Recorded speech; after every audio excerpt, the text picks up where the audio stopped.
Hello and welcome to episode 201 of the Imperial Truth podcast. I'm Greg. Joining me as usual is Mr. Howard. How are you doing, Howard?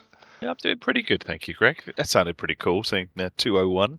That's just a Bit weird. new century of the Imperial Truth. Yeah, doing all right, thank you. How are you doing? You all right? Yeah, pushing on as As always, you trying should. to Yeah.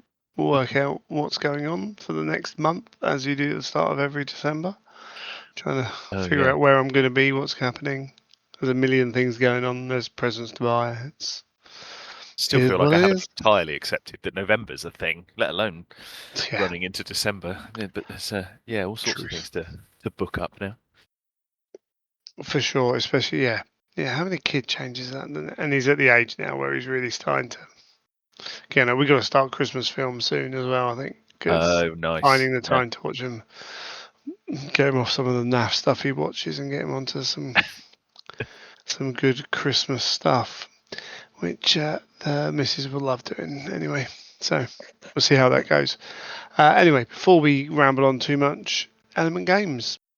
I've certainly got an Element Games box in my in the other room, which is ordered. My missus has ordered as my Christmas present, Very nice. so I'm not allowed to touch that yet. Actually, that's a good question. We've got a good point. Our family does a Secret Santa Right. for Christmas, and you do it through a website and you put up a wish list of things. And I was looking around at hobby stuff the other day. If you play, just trying to come up with some ideas because I just haven't got trying to stick to within the price limit and stuff. Makes it tricky. It's amazing how Yes. expensive certain things are. You think, oh, that's nice. Oh Oh yeah. no, oh that's £200. Right, okay, cool.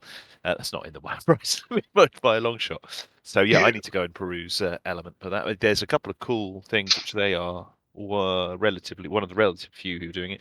The new Vallejo metallic metals range has Mm. started to hit retailers and is getting some interesting heresy-based coverage, particularly the turquoise range of the metallics. Yeah. Looks to be pretty damn good for Alpha Legion. It's the closest I've seen to something approaching the sort of. I might be. I mean, I haven't seen it in the flesh, so it's a bit of a bold thing to say this, but it seems like it's approaching what the Tamiya blue-green candies can do, which is quite something. Thousand Suns as well. They've got a red range. There's the two sort of. I mean, the turquoise one is particularly seems to have been aimed at. They knew what they were doing with that. Who would likely be using that. But yeah, so that's an element, I believe. One of the few. I think they're coming out this month. Cool. Yeah, I might have a look at some of them. I must admit, I've seen a couple of videos. There's a couple of the mini color paints that I'm really interested in using. Actually, having decided to paint some red again on my Bretonian Blood Bowl team, and using corn red, which is a cracking colour but dries so quickly. Like things like that. I'm looking at that's the base anyway. But looking at like the mini color reds and stuff like that, and they do look a bit different Does from look like what something else I've seen. they've really gone to town on the Mm. Reds in particular. I understand. So yeah, I'm keen, very keen to try those when they materialise. So there's a bit of a while for those. Well, relatively. By the time Yeah, it'll be yeah, blink and it'll be here. But what's it? May? I for think they're going sure. to April, May Yeah, next but they year. were hoping for something like that, weren't they? Mm. Yeah, I was talking to someone else about it. It was like, oh, I might be looking at getting them. They're like, we'll make you a painter, and I'm like, I'm not sure we'll go that far. But if it makes my painting easier, then that's good. But yeah, I mean, you'll be able to pick them up at Element Games Yes, coming yes, through, and obviously all the artist opus stuff. You can get airbrush bundles, with compressors and yeah. airbrushes, all the new Cult of Paint I was going to say they just airbrushes. brought out the newer iteration of all the whole range actually, which they haven't done before. They didn't used to have a Cult of Paint, not Evolution. That's the entry one, the Ultra. They've got all three now, which is quite cool. They always look good in the sort of Yeah, black anodized look of them. and board games and stuff. If you're looking for something to do over Christmas or something to buy with your Christmas money, I mean, we're recording this on Thanksgiving Day. Not that we really paying attention to it. But Element usually do a Black Friday, like a lot of it's clearance stuff, but they usually do like extra points and things I was like going to that. say, yeah, their crystals thing, it's like triple crystals or something. Yeah, so I probably should Which have adds up, told them actually. to order. Yeah, it certainly Yeah. does. But sometimes you can pick up a good deal, and they've always got Yeah. a clearance section. And obviously, it's moving on stuff that isn't selling. Yeah, that's why you have a clearance section to get rid of stuff you can't get rid of. But every now and then on that clearance section, there's some good bits. It's only got to be and something. It's pieces. only got to be turn out to be the thing you were Yeah, looking for anyway, and then it's suddenly incredibly good value. So yeah. exactly. So yeah, wonderful sponsors, Element Games. What have you been up to? Any hobby? Been busy? Yeah, actually. Well, big news. I'm going to play a game of Horus Heresy this weekend. Whoa! I know, who knew? It's yeah, my friend Grant, who is in the area, Diadrin, as he is on Instagram, as he's got quite a presence there. He has invited me over to his new place to have a game, and we were talking about what to do, and he suggested Heresy, and I thought, oh, what a good idea. So I have been agonizing this week, pretty much every night, over exactly what list to take, and trying to really getting into the guts of what list building is in Heresy version 3 or edition 3. So that's been the big focus. I got really into, I was like, this looks like a cool list. I'm going to enjoy this. I'm taking some demons, taking some nice traitorous sons of Horus, and I was going to take some demons with them. And I'm like, oh, this looks cool. I'll take an esoterist. He's going to be great. He's going to bring in, summon in these demons. He will bring them, open the veil. I think it is the power, and I'll bring Yeah. in an allied detachment, and he'll bring in the harbinger, and it's going to be. Then he'll bring in the brutes, and they can charge out a deep strike. Got really into that. It's like, oh, I've got some brutes. Love those brute models. I'd love to have a harbinger that's in the same style. GW don't do one of those, so I'll go and see if I can find a cool STL for one of those. Found one, rushed it out, got it set up, printed, looks great. It's the same as that was printing. About halfway through an 18-hour print or whatever, I was like, oh, I've misread that. That doesn't actually work. No. So that was a delight. So had to sort of reconsider that, and it's just been really fun. Kind of, I'm actually quite enjoying, despite it looking quite formidable, the getting into actually building a list with the new detachment structure and things. I'm amazed someone in the well, I found one what they call an infographic that laid out all the detachments, but it was it was done fairly early in the release, so that we've had a few publications since then, and same with all the the various the various legion specific detachments weren't on it. Even so, just being able to glance your eye over that to see what your options are and how you might make connections and do things has been incredibly useful. And the more I've got my head into it, the more I found it as like its own mini game. Trying to work Yeah. out how do I unlock getting 2 dreadnoughts when I've only got one more command slot and I want to do this Sure. and one of the points. So you're trying to balance multiple variables. But I've quite enjoyed it actually. So I've got about 4 lists now worked out at to do different things. So yeah. So that's been the principal hobby, I suppose. I saw a majority of the detachments kind of version of that, but I try and remember if that was the one where they changed some of the icons because they wanted them clearer Right. to them what they were. But definitely, I keep saying I've said this a few times. I want to do it, but I almost want to get a laminated version of that. Yeah. Of all of them laid out. I think that could work. I Because mean, like the old school epic style army cards, which is what they have done with yeah, legions, is having those out, and that could be quite good. The only thing is that would require you taking over the dining table to actually do, whereas yeah, just having it on screen would be. I mean, it's sort of like 1 or 2 images, one with say all the legion specific ones, one with all the sort of generic ones. yeah. Make it for the legions, and then maybe you've got a separate one for Mechanicum and a separate one for Solar or something. But if you had like an A3 sheet, Yeah, yeah, yeah. you could laminate it Same and job. then you Yep. could kind of tick it as you You go, could and almost draw lines between it as well. You're yeah, like, right, I've got yeah. one of these and one of those. Yeah, yeah, And it that doesn't could work. quite work because you double up some of them and things like that. But what it gives you is that reference point to, oh, what else can I have without? Because the other problem is because they're scattered all over the different books. You're looking Exactly. up how many points is something, and having the prime benefits on there as well. So you're always kind of thinking, all right, okay, I've got a retinue there. They can get prime benefit and blah blah blah. Okay, which one am I going to take there? Which one? And as you say, where am I finding this extra unit from? Yeah, In what I'm doing with that. And I think I want that there physically, just as a yeah, glancing reminder. But yeah. I agree. And because there's multiple ways of going about the same thing, mm, yeah, I agree with that. I've been finding that having this one image open that's got most of the detachments available, certainly the core ones, combined with having new recruit open, has meant that has actually become possible to unlock things in a particular way.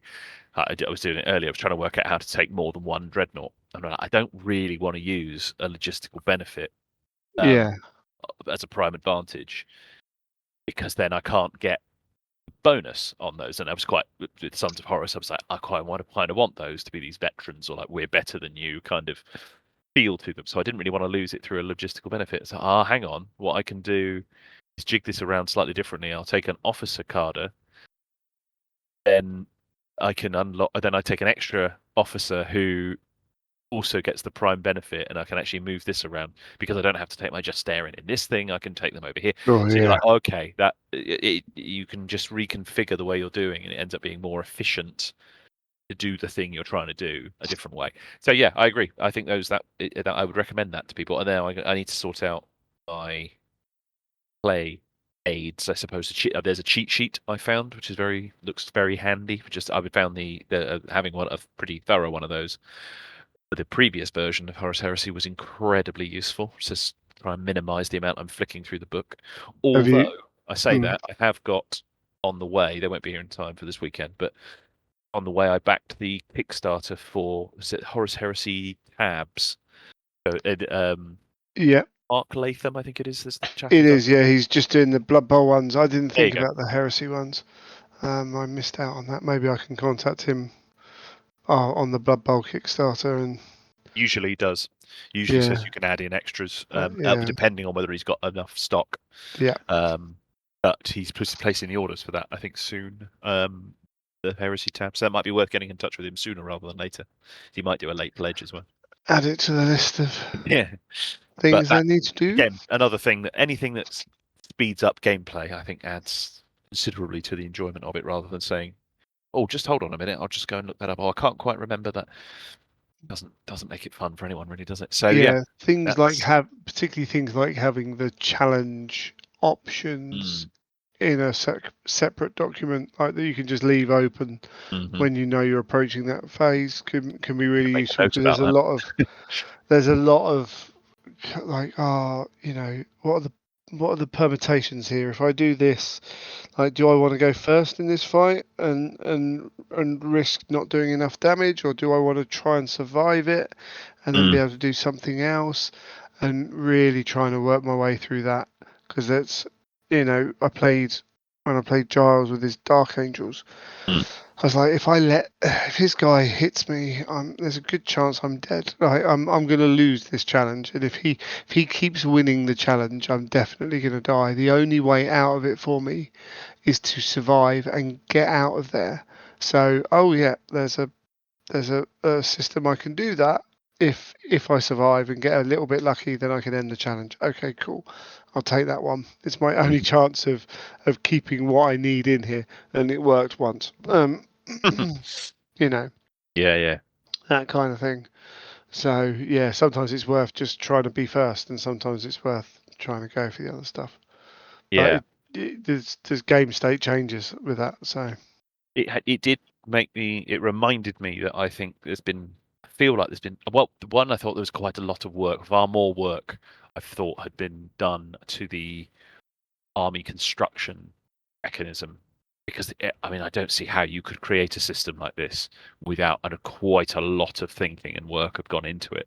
So I was quite impressed with that. And similarly, the way things have been constructed in terms of the way things have been redefined, the way certain weapons work, the way even certain units are lined up. I thought that, again, I feel like that's been moved on. There were times there were certain units or weapons you just thought, well, that's a no-brainer. It's obviously that one. I haven't felt that with a lot of these options. I'm thinking, yeah, there's a compelling reason for all of these. There isn't. It doesn't feel like there's an obvious best pick of any of it. Particularly, I thought the close combat weapons. It's making me wonder about all of them and seriously consider all of them, which I thought that's quite a step up. Whereas there were ones before I would either happily move past because they were just a waste of space, or that were too obvious as a pick. I feel that's improved considerably based on the only kind of thing I've seen like regularly talked about is like making sure you can hurt armor 14. Yes. Is like that's a point of kind of if you can't do that you have to specifically go to work your way out to do it. But like things like killing troops, there's just hundreds of different options and doing it just different ways. I'm up against quite a tasty looking Emperor's Children force, which looks pretty infantry heavy, which, considering I'd gone for quite a lot of anti-tank, could be an uphill struggle. But yeah, Well, yeah, I mean, las cannons tend to kill people, so that's true. Particularly should the be quite large okay. number of Terminators you got. What about you? You've been, if I'm not mistaken, you were featured fairly heavily on the Warhammer official stream. Heavily. One photo. It's not heavily. Yeah, I got sent the Dark Water box set, which a friend asked me questions about. Like, we can't talk about it yet because the NDA is not lifted on that, but it's obvious that I've got a model because GW showed it off.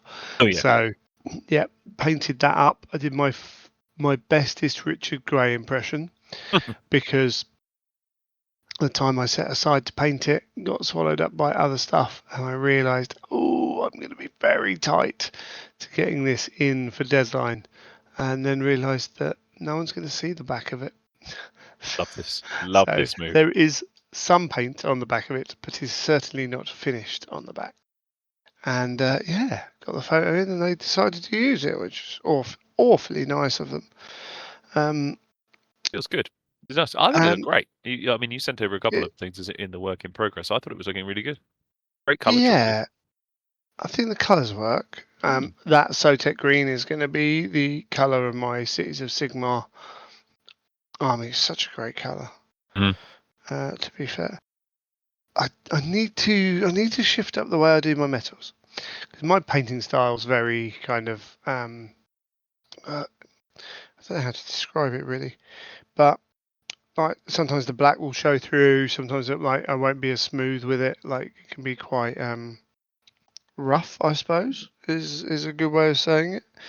And I'm never going to have the smoothest blends. That's fine. Don't mind that. But that is basically the style of how I paint. But metallics can, particularly in that photo, when you look at them, the metallics look even rougher than the rest. So this is where you talk about different metallic paints and stuff. Maybe I maybe need to find a alternative kind of way of going about doing my metals. Because they're always going to look a little bit rough anyway because of the style of paint, which is fine, is what it is. But playing around with a few different things. But no, it worked out all right. Worked out okay on there with some really very talented painters. But I'm very much in the you too can achieve this paint style level, which is fine. But it's a great model. And it had the least skin on it out of all the models. I was going to paint more of it, but the Nurgle's really not like big open bits of skin where you have to blend up and whatever. Yeah, that's not as much my thing. But yeah, kind of. So I got a Bretonian team. They also sent me a Bretonian team as well, and I had one model I couldn't quite get it ready in time for the for when they put up the community painted models for that. Mm. But working through them and got, I don't know, not that I'm like loving painting or anything, but feeling like I make progress. I'm making a little bit of progress, Right. with the painting, which is good because I've got so much to freaking paint, and I'm so slow that it needs to step it up a bit. But yeah, it's been apart from a few Age of Sigmar games, it's been a bit quiet for me. Building some Star Wars Shatterpoint scenery to try and get a few games of that in. That's a bit of a left field choice. Oh, you Yeah, were mentioning it though, as a thing. yeah, I played it at Adepticon and then picked up a cheapish copy, and very much going to. So the whole like Magic the Gathering. What else did we play? X-Wing, I knew it would happen with. There was on Malifaux, a few games like that where it was like, right, I'm not going to get like deep in the weeds of this game. We're just going to get it. We're going to have fun with it.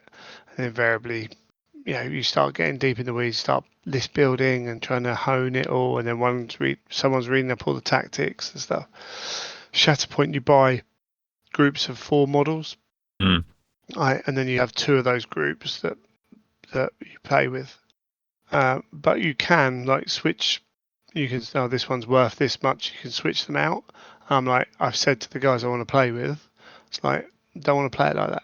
I just want to be like I've got this box and this box, and they're going to work together. Mm. I'm going to take Anakin and whoever, Bo-Katan or whoever, Mm. and that's going to be. Or I'm going to use all the Ewoks, and that's going to be my. I'm not going to get into like which one works best with which one. It's going to be like no. These are built, these are made. Let's treat it like a cross between a board game and a miniatures game. Like, preset kind of thing. So hopefully get a couple of the guys at the club to play a bit of that as a bit of a break. It's very fast paced as a game. It's a bit crazy and it feels like you're watching a Star Wars cartoon in that Anakin can just go mad and fly across the board and bounce and hit 4 people and do that kind of stuff. But yeah, that's been me. We're still trying to sell our house, so like everything's still a bit boxed up while we're having people come and view it and things like that. So I can't just make the usual mess I like to make in my office, which Emma hates. So all part of the fun. Cool. But yeah, I think that's me. Like I've got to paint some Legions Imperialis next, I think, because I'm doing this. My Blood Bowl team aren't going to be ready for the independent characters like end of month. I'm going to fail this month, so it's going to roll into next month. So I'll get them finished and get some Legions Imperialis done, so I can keep up just with a constant success thing, like pebbles rolling, all that. Because I think that will help. Mm-hmm. But yeah, and then What find have some time. you got what's in your sights for Legions Imperialis? It'll be whatever's next in the box that needs painting. Right. Like, Kratoses and infantry and dreadnoughts, and I'll literally just pick out like a handful of tanks and do them all. Someone in our group chat of Legions Imperialis posted up put a list together, and they realised you could do a legal list with I think it's 6 bases of infantry and 3 warlord titans. And that was a perfectly valid 3,000 point list. And while that was coming through on the chat and was causing a bit of a stir, I happened to be looking over at the project I had at the beginning of the month, which is working on some Metallica warlords. I had 3 Metallica warlords just on the desk beside me. I was like, oh, that's interesting. That's given me a bit more of incentive to kind of get these up there. I was trying to improve the paint job on them. It was looking a bit flat. I was like, oh, that would be quite nice. How's your beachhead army looking? Well, exactly. That was partly why I was going to say, I need to try something else. And inevitably, I will be looking at lots of different things before I go back to the one that I took last time, because I'll run out of time. Sure. But that's gone on hold while I went over to Big Heresy for a bit.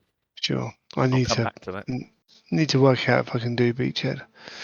Who knows? I'll have to plug it into the machine and see if it's viable financially.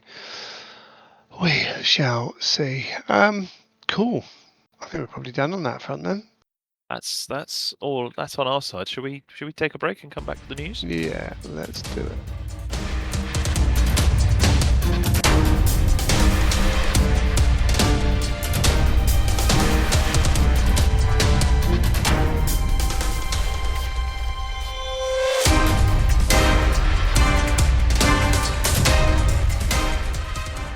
Righty ho, news since last month's episode.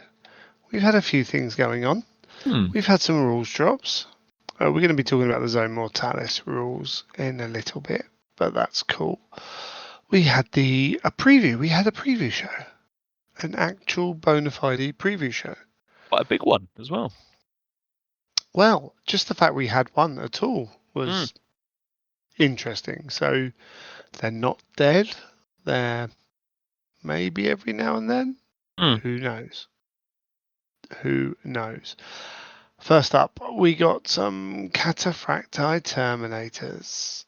What do you think? Yes, we did. Yes, we did. I wasn't as blown away by them as I was perhaps expecting to be. We got a fairly good idea of what the design was going to be. I mean, a cataphracti terminator, so we knew that, but we had an idea of where it was going because of those pictures in the books. So we thought, okay, that's what they're going to be doing. There was something about them just didn't. Unlike some, particularly the power armored infantry, when you see that come out, you go, oh yeah, okay, that's such a step up from the models that they are notionally replacing. That was a real feel. This didn't feel like quite the jump that I was expecting. That said, I haven't seen them in hand. My suspicion is that once I see them in hand, they're going to look pretty cool and have that sort of high definition feel to them somehow. Yeah, there's definite aspects of them I am a fan of. Not a huge fan of the fact that it's 2 different unit boxes to cover the different weapon options. Yeah. No reason to expect it would be anything different. I mean, that's fine, but it's not something. I mean, we've seen that obviously with things like dreadnoughts and vehicles. Rather than have a more expensive kit with all of the options in, they put them into sort of 2 different configurations that cover the wide range, and that's what they're doing with these. But then it still doesn't cover all of the weapon options, I don't think. I'm also not sure. This is sounding a little bit overly negative. I don't really mean it to, but also the move to sort of units that are sort of base size of 6. Feels like I've just got so used to it's Space Marines. They work in 5s and 10s. Sure. So yeah, I'm sort of mixed bag really. I'm just sort of expecting.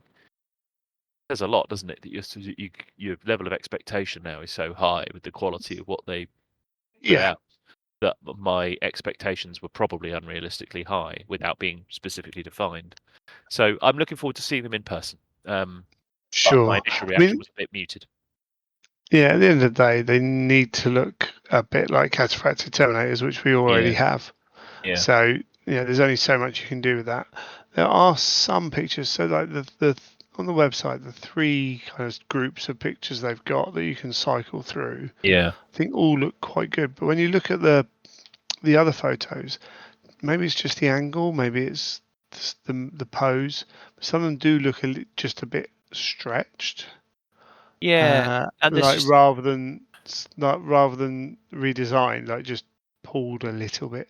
So I get that people aren't as keen on that. I say once they're in hand, who knows?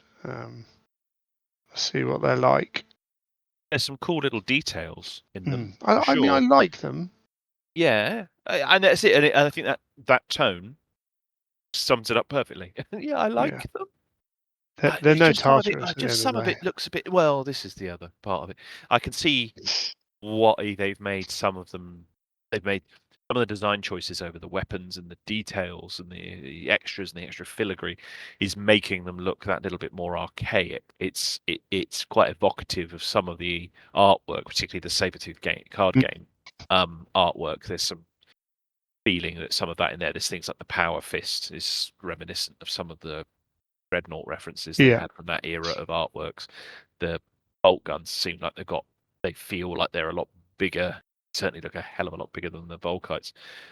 Your point about the posing is an interesting one because I kind of agree. There's one of those 6 of the photos of the guys with the Volkites, and there's the guy who's just sort of holding out his mace. It's the last one in the set of 6 photos, and he's holding out the mace. He's holding it right at the bottom, and it looks like he's going, "Look, I've got a mace." It's just like, why have you posed it like that? It's a curious choice because it sort of weirdly changes your overall look to it. As a sergeant doing something like that, look, I've got a sword. Like he's showing it to someone rather than using brandishing it in anger. Yeah. So just some choices. I think that we're going to see some cool versions of them. The first thing I thought when I saw them was, I wonder if I can either make or design a piece that can bump up the guys I've already got, which are going to look obviously pretty damn squat. I mean, that's the biggest positive for me. Like, I didn't want to buy any more Cataphracti because you put them next to the new sized power armor. They look diddy, really diddy. So, yeah, I'm looking forward to seeing these out in the public. And yeah, they're splitting these up because they don't want to include 5 sprues per box and have them be prohibitively expensive. Is it ideal if you want Volkite and then whatever's in the other box? No, of course it's not. But it's the nature of the beast. Maybe you can do deals with people, keep your bits, and do swaps and things like that. What do you think about the breaches then? Those I was more of a fan of. Obviously, we saw one, and kind of once you've seen one of them, you've kind of seen them. I'm just very pleased they exist. Yeah. They've gone for the shield style. That was really the biggest question: is what style of shield do they go for? Do they go a true replica of the version that was in the resin kit, the resin Mark III Heresy kit specifically, or do you go for some of the other versions? There was a more contemporary version. That's the right word. There was another style of shield, breaching shield that could be used and was often featured in some of the artworks. Here they've gone for the style that the Fafnir Ran model came out with, and it looks cool. Yeah, and I'm just really glad they exist because to me they are one of the more iconic Heresy models. They've done a brilliant job with the base models. Yeah. For the Mark 6, the Mark 3. Mark 2. Yeah, I agree with Mark 2. Yeah, like we're saying. But just to have the ability for all these guns, all these extra bits just to plug on. Yeah. And to look good. Like, it's... They must have taken some jiggling around. Yeah. Or some very careful, planning. Because, you're just adding on bits and pieces. But to make it work... I think it speaks to the quality of the composition as well. When I was dropping on some extra pieces onto some Mark IIs the other day actually to make. I want to make a veteran tactical squad. So just putting on a spiked shoulder pad and a helmet with a plume on it. It was sort of evocative, almost of a Sarum pattern helmet, that sort of thing. Massively elevated the model, but the core model is sufficiently strong. Adding on those bits aren't so jarring that it then doesn't work as a complete piece. And I think it's the same thing. I think it's a really good point. I think that speaks to the quality of the design of the to the point piece. Where I think I don't know if it will happen, but I could foresee people viewing their favourite Mark 4 or 2 or 3 or whatever it is as being kind of a classic model. Just the core model in itself. So good to be able to add these things on and to make it look good. Superb job. They also showed us some brand new Skitarii Battle Pilgrims. Well, before we move to that, they have also this part of this saying, just to round it off, we'll just touch on the fact they've the grouped them together in a box. Yeah, that's cool. Quite quite cool that they're sort of doing this. These battle groups, they are battle groups, aren't they? Yeah, they seem to be doing these battle groups as a way of collecting together and It's another good way in, isn't it? Yeah, exactly. It's a Right. good. Yeah, I agree with that. I want to start heresy. I want a heavy elite, or a boarding force. Cool. Here you go. Buy this box. If you want to ram into a ship and engorge all that onto a ship, that's the theme of your force. Well, you've got a good start. Yeah. So And in it's all good. likelihood, it'll be priced in such a way that where one of those units is effectively either It's free or free. close Yeah. to. Yeah. So Yeah, I think that's quite cool that they've grouped that together like that. I think it gives a good option. for sure. So yes, onto Battle Pilgrims. So I saw people like the color text on these articles. They were like, oh, apparently they're loyal, but they're on, but they're being used by fabricator. Blah blah blah. It's like, well, yeah, they're loyal to the fabricator. Like they can Yeah. be loyal to whoever they're loyal to Yeah. within that. It just made me chuckle really. But what do you think? They're a bit different. They are, and I like that they're exploring different things. Yeah. I think it's an interesting choice that they exist at all. They create they're an interesting example of something because particularly the way they're armed. Mm. I'm pretty sure we won't know until we see the rules, but because these are effectively long rifles with mechanical men or cyber enhanced infantry of this sort of size, Yeah. it's going to be entirely possible to just use the existing Skitarii kits. It's swapping them in and out, and you think, well, yes, Skitarii have existed. That gives you an option. But it's interesting that these exist at all. I'm slightly surprised that they didn't try and differentiate them more than they have, because there is this desire to not have the cross-pollination between the ranges.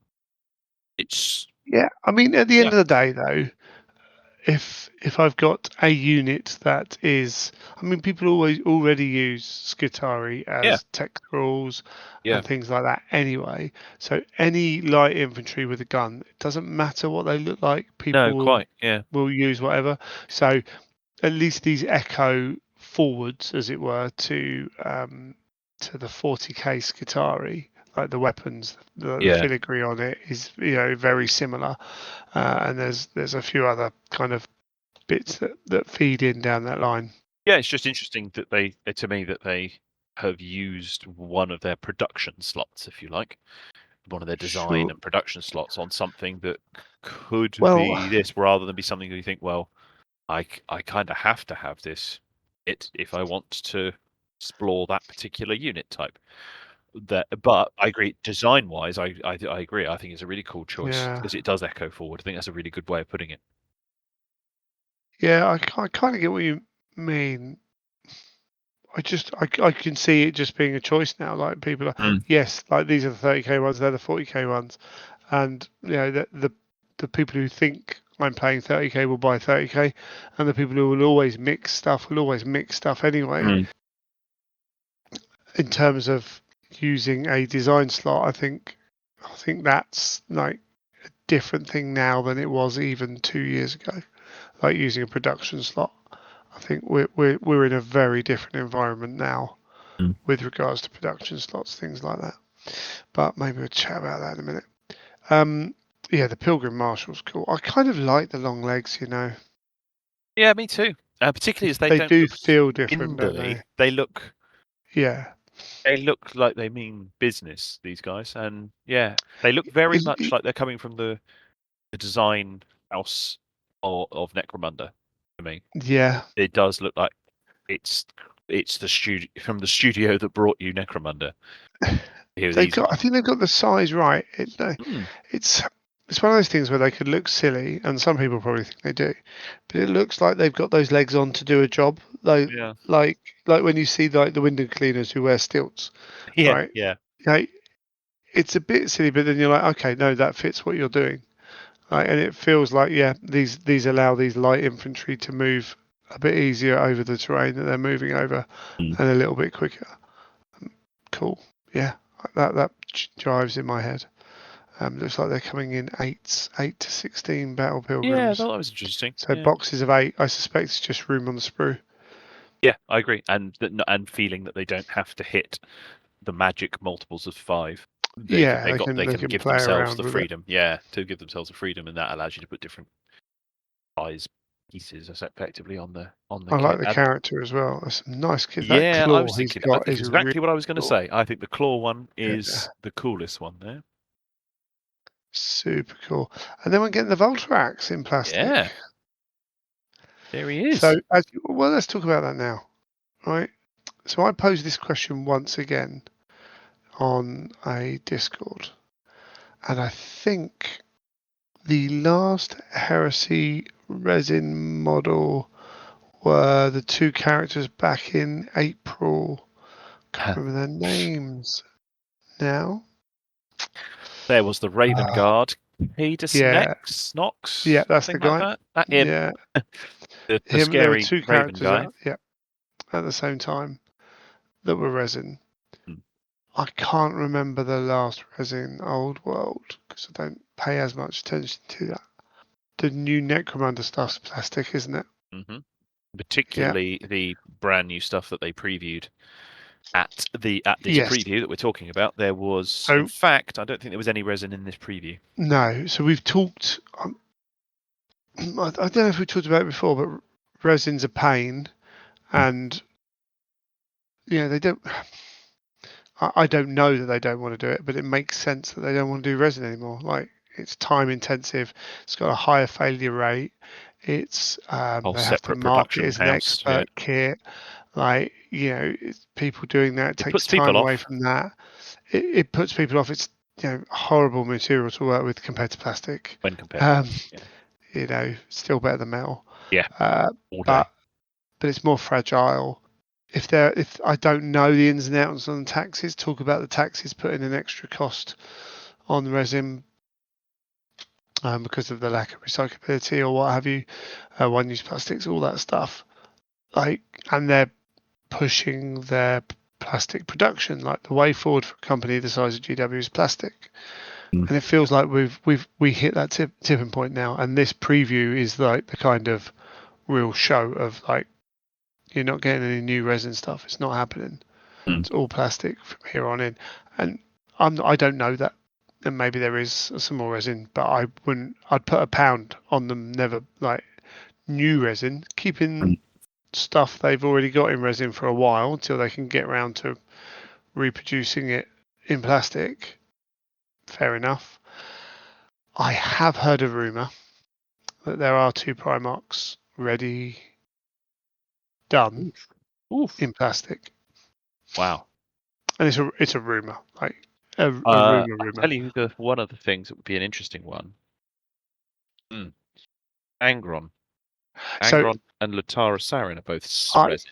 This is something that people have brought up, and I don't know anything about specifics about this, but that was shown off in January. It's really unusual that it's not happened. And it hasn't happened. Well, it's unusual because they don't like to show things off before, it comes out. Also, they want money back. Like, if they were going to release it, why didn't they release it? Like, any company wants to make money off what it's sunk money into. Maybe it has been pulled it back and they've gone, nope, we're going to do it plastic. Seems extreme. Come out another time. Seems really extreme if that's what's happened.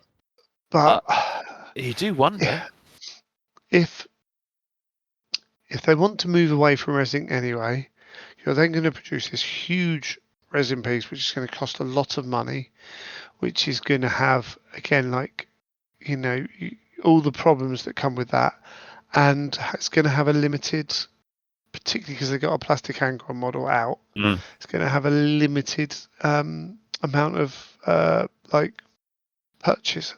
There's only so many people going to want to buy it.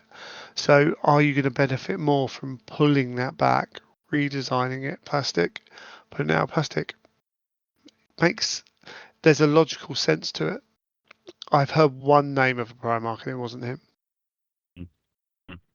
But I don't know. And I wonder. Now I'm starting to sort of start looking for conspiracies or things or speculating.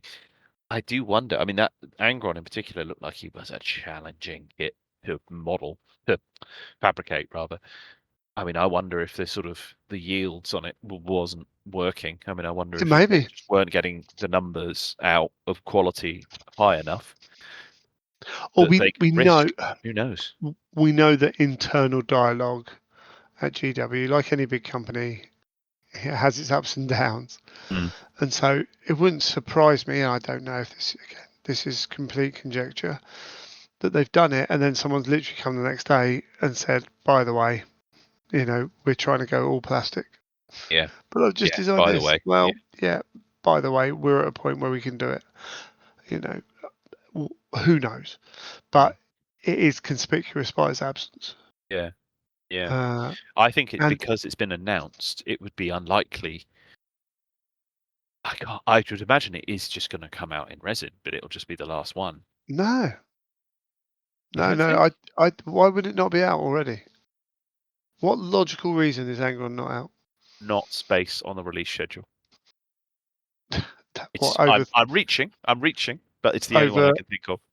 for best part of a whole year Yeah, couldn't find a single weekend to add it on to to a put out a release. single Yeah, large yeah, model? Yeah, agreed. that's for heresy as Doesn't well. make We're not sense. talking about the busiest release schedule, are we? No, It does like that doesn't make logical sense in my. But no. again, there could be an issue. There could be an issue with the model that they want to do it, but to hold it back for this long Mm. suggests that. There's a more of a It doesn't technical. suggest it. It There's a suggests that technical there's reason. something else going on in there. Yeah. And yes, we're applying logic to a vacuum because we don't know, but it would not surprise me if it was announced like Christmas Day it's plastic, or or whoever, whenever, like next year, Angron's plastic. Yeah. Because it seems like resin's dead. Yeah. No Last, new models with resin. Yeah. and I'm absolutely fine with that. Yeah, me too. Anyway, that was a sidetrack. And we know they're looking at more plastic machinery already. Yeah. It appears that their stock levels are doing okay. Like I'm Yes. sure there's loads of stuff that is out of stock. Don't get me wrong, but I I'm thought you not meant hearing. I thought you meant their market stock. You mean the stock as Yeah, oh in yeah, yeah. no, that's always. Um, but I'm sure there are people going, oh, I still want this, and that isn't in like older kits and things like that. Mm. Yeah, fair enough. But I don't see people moaning about this new thing's out and I can't get it. Mm. Like, and it's certainly not going on. So if they've got to that point with their plastic, then they can. And then maybe it was that. Maybe they needed that extra machinery up, making sure it worked, making sure the warehousing systems are working the way they want, because they had issues with the warehousing and the robots and everything else. So if that's all working properly, that helps speed the whole system up. And Yeah. all of a sudden they can pump out more plastic. And they've got the custom base now. Like Heresy's flying. We can see that. Like, anecdotally, or the fact that they keep pushing it. So yeah. Well, that's cool. But we're going to get a Journal Tactica as well for this Skitarii, to go back to the Yes, looking Skitarii. forward to that. I think that'll be Steel a really Hand good of one. Mars. But I'm really looking. We didn't touch on the Voltrax. Well, we brushed past it Yeah, I think because it it's a looks. I Voltrax. think it looks better than the resin one. I You think it might looks be right. crisper. I think it looks more. Look, it's got more going on. I feel like they've really leveraged the plastic You technology wouldn't. and added a load of detail. You wouldn't want that front Oh my god. under nose bit in resin, would you? Oh my god. So yeah, and they're going to get a Skitarii battle group as well as a Yeah, start that's off. going to be cool. It's quite a small one. That's quite nice. And yeah, as in all the rules in the Steel Hand of Mars. You say you're looking forward to it. I think I'm generally looking forward to all the Journal Tacticas. Like, Oh yeah, yeah, true. I like getting them. It's like, oh cool, here's a little bit of, let's read that. Is a deep dive into something I probably haven't heard of before, which is, I mean, even the Yeah, or a new look on obviously something you have I've heard of. heard of the drop site massacre before, but I thought the way it covered it added a whole new level of detail to it that just was absent before, and the Yeah, others, well, the other, this one coming, are going to look at something we haven't sort of seen before at all. And I thought, yeah, I'm here for that. Great start, I'd say, with these. And new missions, relic hunt missions, which sound cool, given a different type of objective, which is perfect. Like mixing the way the game is played up. I like that a lot. Right, moving on. Mini Saturnine Terminators. Yeah. I saw some people getting really excited about this and thinking, I will play Legions Oh, Imperialis. did they? That's generally been the Yeah. response. Okay. In the Some. Legions, I haven't seen a huge. I've seen specific people say I really like this. right. So yeah. In the Legions communities that I'm of which I am a part, there was quite high speculation that this was coming. I think people Sure. were sort of predicting this would That makes come in sense. one Yeah. form or another. So that it was more oh yeah, cool, that's confirmed, rather than like, oh my god, that looks, oh, wow, that's blown me away. I'm really surprised at that. You know what it was? I saw someone. I think it was on the independent characters. Actually, it was like there's 3 per base. Like I can paint around them. I can set them up without having like Interesting. 5 on a base. And they were like, I'm going to put 3 Terminators on all my bases, like going forwards. Yeah. And I'm like, it doesn't look quite right to me, but I'm a faddy old daddy, so you know, I dread to I think. can't criticize. I said the same earlier in terms of box sizes. So yeah. Yeah, I don't. I dread to think how many pieces these Saturnine Dreadnoughts are in. Yeah, that's true, actually. 12 Terminator bases and 2 Saturnine command squads, 4 massive Saturnine dreadnoughts. That's not bad. Not bad. And then Arachne weapons platforms, yep, looking super cool. They were particularly interesting with the 2 extra weapon options. Yes. And suggesting Yeah. they're going to come to big heresy as well. Sure. But the missile one, well, actually, I would say neither of those were particularly predictable. I mean, it sort of makes sense that it's replicating what you can get on a Sakaran, because what you got there with the autocannons makes sense. Then you have a Punisher, but the twin Punisher cannons does look awesome.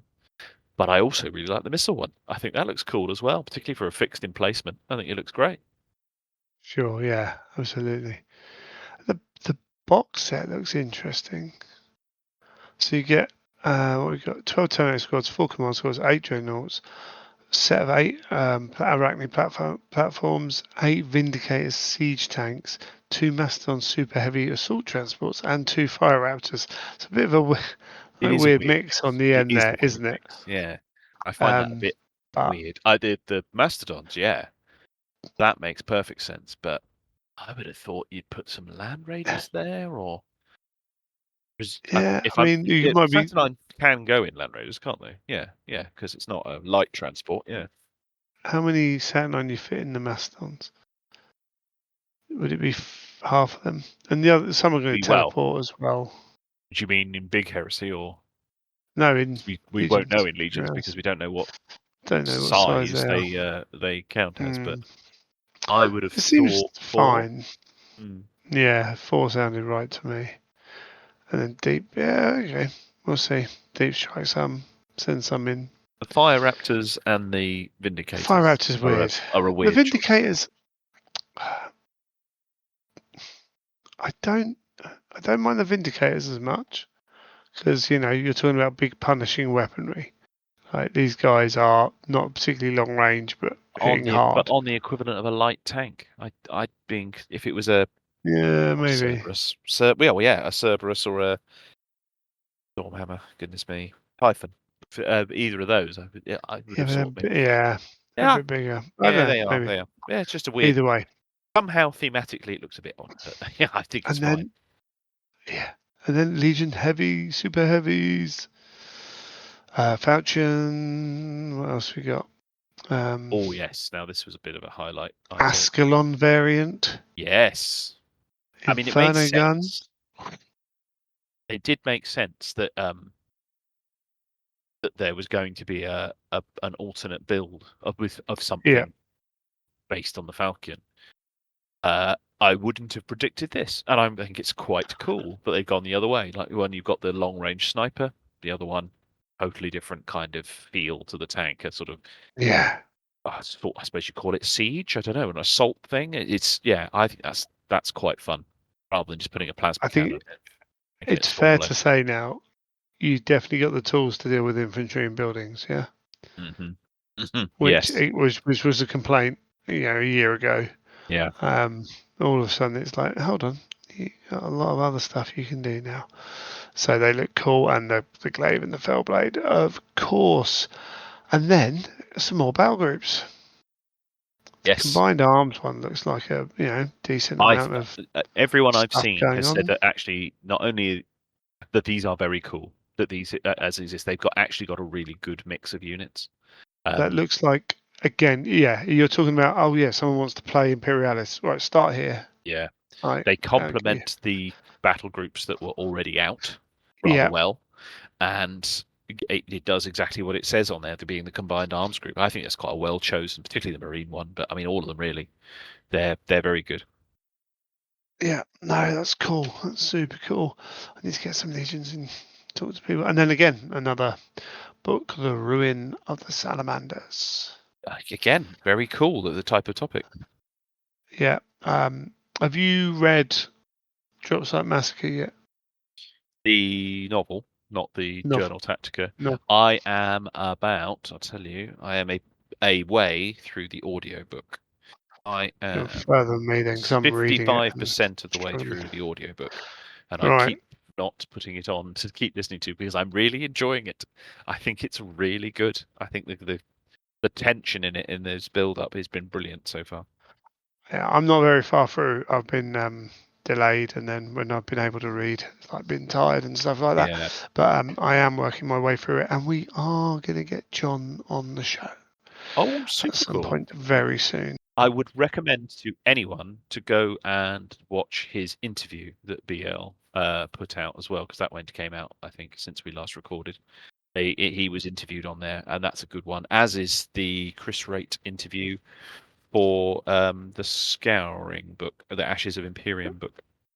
I'm going to message him very soon about that as well. But yeah, looking forward to that. Again, as you say, like a different take on stories we've already had. Okay, somewhere slightly different. A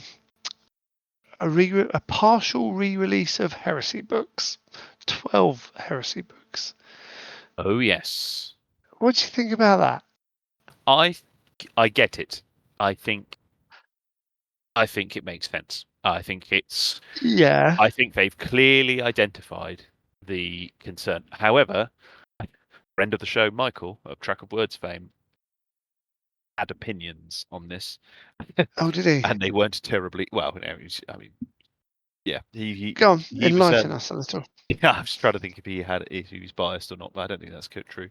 He said, "Why not simply make it a recommended reading list and make sure you have stock available of the existing books, rather than re-release them in a format that is slightly different in theory, and then sits apart from that. You could have achieved that in a similar way, but served two markets, if you like, or two user groups, perhaps." I get it. I kind of see that, but on the other hand, I think having it all packaged up in a particular way makes a lot of sense, and I think the formidableness of saying to someone who's interested in the heresy to say, "Oh, there is these 54," okay. It's going to put people off, even though you obviously don't have to read them all. The article claims it's a perfect way for newcomers to jump into the series. Also lets veteran heresy readers relive some of their favourite novels. Okay, so you've got books 1, 2, 3, 4, and 5. Cool. Yeah, fine. I'm sorry, but book 3 is not as good as everyone says it is. But that's fine. It's part of that trilogy. Lots of people are wrong about how good that book is. If it was a standalone book, it wouldn't get rated so high. But it's fine. I get that. First Heretic. Yeah, that fits in. Cool. Prospero Burns. I'm not 100% sure it does fit in. It's a very how do you say it? It's very different from being newbie friendly in terms of, I suppose it tells you what 2 legions were doing. I don't know, feels a bit off. No fear, cool.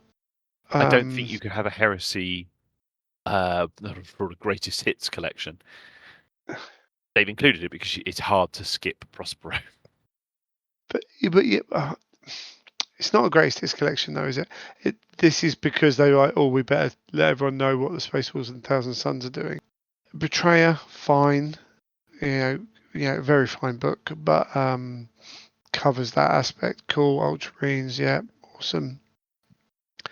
Praetorian of Dawn is a hell of a jump into the series. Mm-hmm. And Yes, is it that is. because Yeah. it's one of the few books that really has the Alpha Legion working in force? Is that the reason? And the Imperial Fist doing something? Is that the only reason? They literally chosen that because they were like, shoot, what book shows off the Imperial Fist and what book shows off the Alpha Legion? We can do them both with Praetorian of Dawn. Because I suppose it probably does work without too much other info. Yeah, maybe. Master of Mankind, yeah, cool. What's going on Terra? I sort of get this list, but I also sit there and think, would you read Praetorian of Dawn that far in, like early on? Would you not feel a little bit like what's going on? No, well, we've jumped a bit, haven't we? But maybe not. Maybe Slaves to Darkness. Like, Slaves to Darkness is a setup book. Like it covers a lot, but also, if you're reading this book and you just read these 12, are you not going to have massive questions at the point of Slave to Darkness? You get to Slave to Darkness and go like, who's doing what now? Yeah. Why are they there? Yeah. Like, I don't know. Yeah, I see what they're doing. I think I'm a little bit with Michael on this. I see what they're doing. Here's a cool way for people who blah, blah, blah. Here's a 12-book series. Don't get intimidated by this. But yeah, put up a reading list. Put up do it a different way.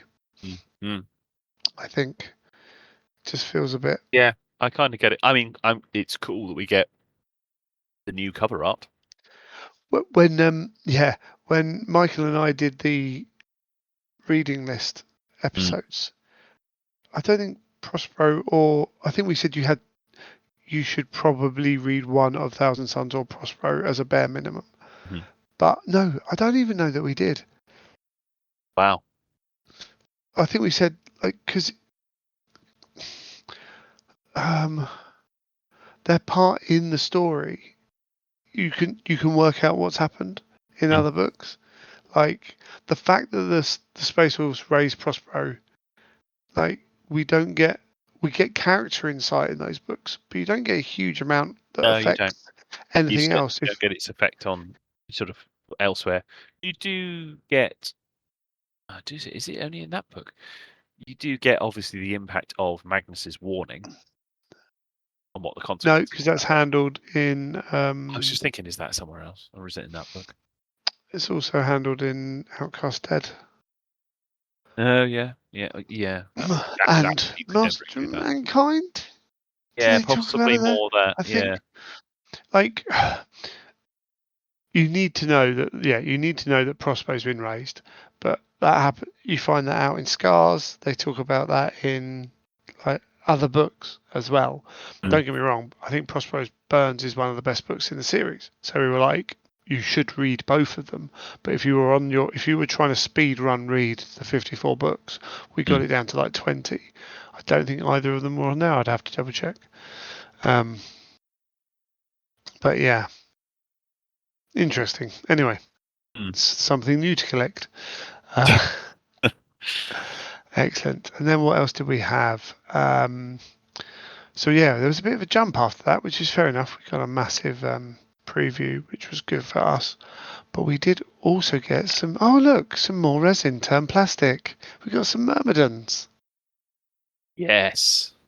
And these look fantastic. This was a surprise to me. This came out of sort of left field, even though we just had a Mechanicum on the preview list, but I wasn't expecting this. The fact it followed on without having a release, like kind of yes. Yeah. But I'm expecting all of the resin stuff to be turned plastic now. Yes. Just over the next, it's going to happen. We're going to get secateurs soon. We're going to get whatever's left in resin.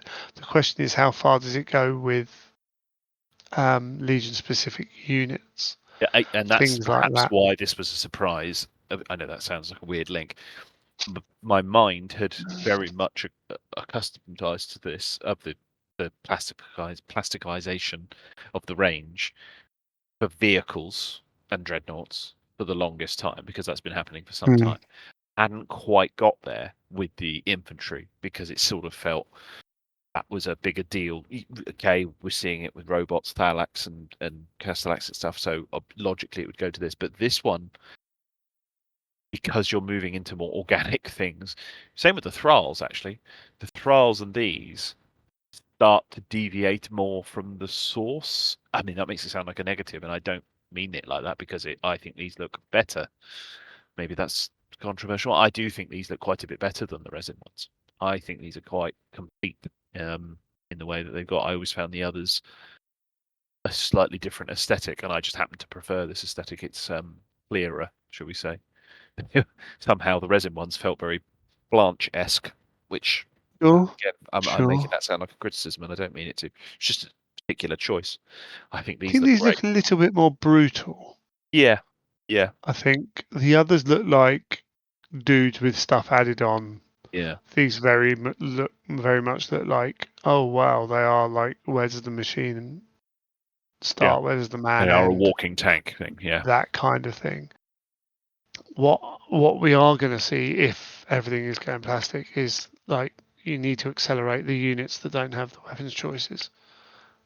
Like, and Myrmidons were terrible because you got one of each yeah. blooming weapon in the set. So it was like, ugh.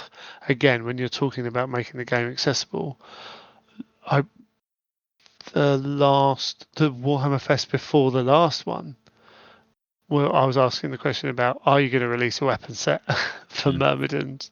And they I don't think they thought they could justify the cost that it would Do you have to think be. they'll release a second Myrmidon Yeah, structure box with different set of weapons? yeah. Because Yeah, they've only got two in this, haven't they? You got yeah. the irradiated dark fire cannons But and there are irradiation revised rules engines. coming. Yeah, I think they'll have more than two weapons. I hope so. Updated rules in the recently revealed Yeah, Skitarii Steel Hand of Mars. it's looking like a good book, isn't it? It is. It's going to be quite a bit in there, because logically secutors are going to be a thing. And someone pointed out that the Legions Imperialis instructors have different weapons to these. They've got a Volkite Right, for a start, so sure.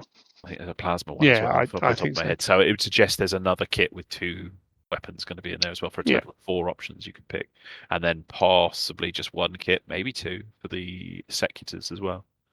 yeah, I I think saw that makes sense. overwhelmingly positive response to these. Was what I saw. Yeah, no, it's super cool. Super cool. And then, yeah, I had the Ashes, the Imperial interview on the list. So we got our news in chunks this month, it feels, because we got the FAQs and erratas dropped right at the end of October. The Zone Mortalis rules came like a week later. That was quite cool. The preview. There's not a huge amount in between, but beggars can't be choosers, can they? It's pretty good So though, isn't it? It's pretty it's good in pretty good. terms of what's there. I I think didn't so. Yeah. see a. I didn't really get a sense, a much of a sense of there being a great big response to the FAQs. The only responses I saw were, oh, they didn't answer three-quarters of the questions as usual. That kind of thing. Yeah, I don't know. Um, No, I don't know if they're going to approach things in a different way. Like, have you talked with Grant about how you're playing line of sight at your event? No? not Does only it? have we not, I Is it? also haven't raised whether we're going to be. Are we going to be having a conversation about terrain? Yes. We actually said what we would probably do. We're thinking of playing Rob Symes' Honest Wargamer, or Honest Heresy as his channel is. Really? We're thinking Okay. of maybe trying his mission pack um, as it was quite a compelling argument for that. But it does seem a bit odd to do that, having not played the base game first. In my case, Grant has. All right, okay. Because I still maintain that I think a lot of people are playing. Haven't adapted their terrain to the game. Yeah. And to the abstract nature of terrain, or the greater abstract nature of terrain. Yes. When we went through the rules and we were talking about line of sight, and you said to me, "Oh, do you think line of sight is like 2D top down?" And I was like, "Yeah, well, that's the way it reads." I think I've actually gone back on that. I think there are parts of the book where it talks about how to do line of sight. And it seems to suggest that if you're raised, you can have line of sight over buildings and things.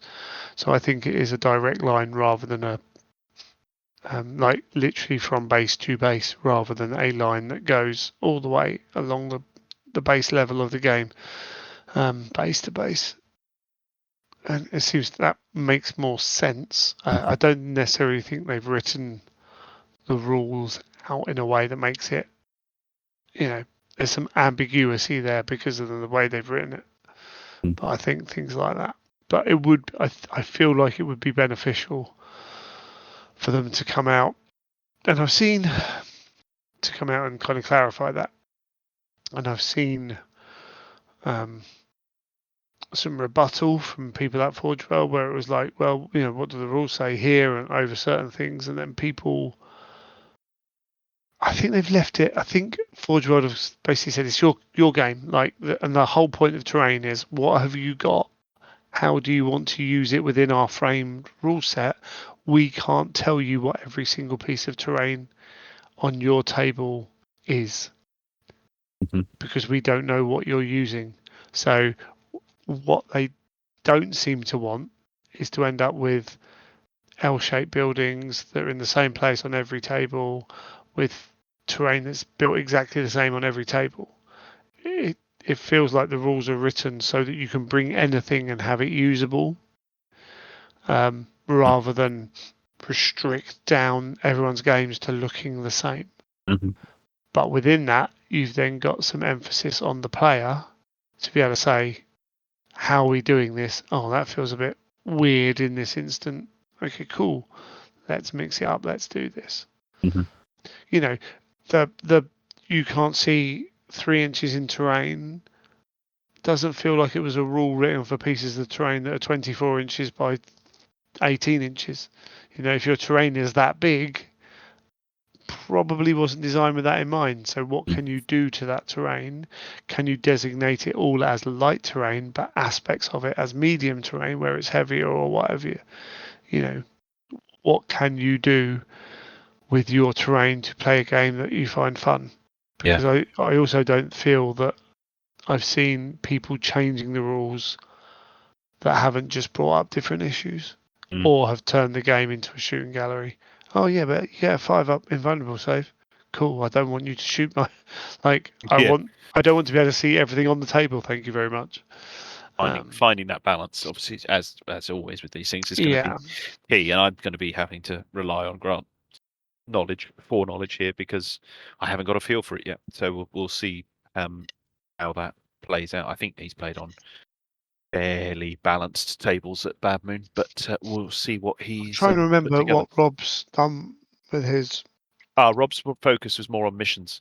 It's more to say, and he's done it as a mission pack for Isfam, just because he's based it around an event. And having played, having run an event at his venue, he said that it was that the scoring was problematic, so they just made a couple of tweaks to. They put a cap on the amount of points that a line unit can gain you in a turn, I think, and put a sort of restriction or sort of a buff, I suppose, to Vanguard to say that you score Vanguard if the unit that you destroy or whatever defeat began its turn on the objective. To just close that thing where they could move off with a reaction or something like that and deny you Vanguard. Those are the only two principal changes, but the missions themselves are different, and there was all sorts of secondaries and things. It borrows some influences from the old world, I think, which isn't entirely surprising. So might save that for the next Yeah, the session. Vanguard thing's an interesting one as well. I feel like some of the value of Vanguard is people not wanting to be on terrain near it, objectives near it, is for the a threat. Vanguard unit to be sat on an objective and daring the opposition to come and try and fight them off in combat. Yeah. I don't think they're designed to have that same thing. And if everyone's using all their movement abilities to move off objectives, then have you got the stuff to kind of? I'm not saying it's perfect, but I feel like every change just seems to have a slight different thing. And I've seen people talking about Rob's packs, and I think particularly with say Rob and SN battle reports, for very different reasons, I think you have to appreciate what they're trying to do, and whether that's what you want to do, whether you can just to be going into it with that mindset of they've done things for a reason. And Rob's very much he's very much a competitive player and talks about narrative around that. Yes. A narrative coming out of the game mechanics, I think, yeah, is what he was seeking, rather than the other way around. So what he's looking for is a game that can be played competitively without skewing results. You know, if you're a very narrative player, you might be after something different, things like that. And SN is built out of the way they play in their environment and what type of game they like. So again, you know, if you're fully into that and you can just onboard it all, probably. And if you've got a bit of a different viewpoint, maybe you look at some of it and think, yeah, not for me, that kind of stuff. But that's cool. So yeah, I mean, this December we generally might get a couple of reveals going on or lead ups. But I think it's been a pretty good year. So next episode, we're going to have our little look back on the year. And I must admit, I'm well behind on keeping my spreadsheet up to date. But I think it's going to be an interesting look back at what's been happening this year with Heresy. Yes, this year in particular, yeah. For sure. Right. Well, let's leave that there.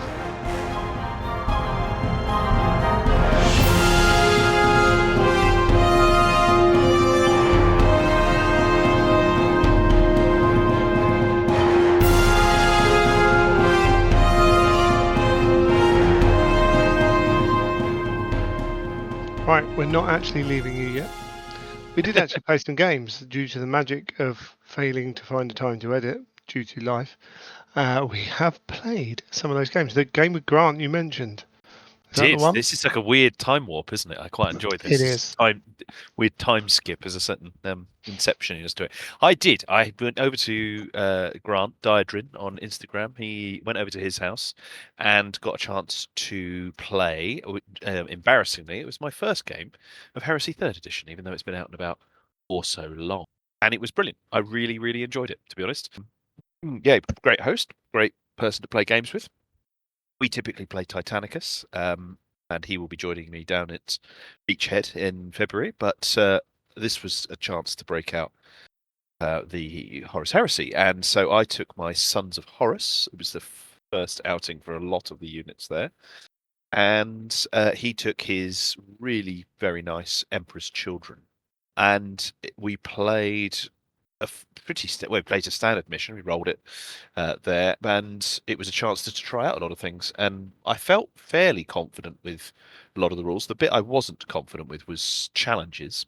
I hadn't done any of those. Cool. And a big takeaway, something I wish I'd done beforehand, is I would highly recommend just playing through a few scenarios or a few sort of dry runs of that solo. You just put two models together and play both sides, like you perhaps one used to do as a child. I would have. Grant suggested that, and I thought, yeah, actually, that's a really good idea, because that was the only part of the game where it kind of slowed down because you had so many decision points. I think it would get quicker without question once you get more familiar with it. But the fact that it's got this mouse, reaction, not you're cautious with using the term reaction, but you're reacting to the choices of gambit that other players make and things and what you want to do. I would recommend that. It was a cool game. We played 2.5k points. We fairly standard lists, really.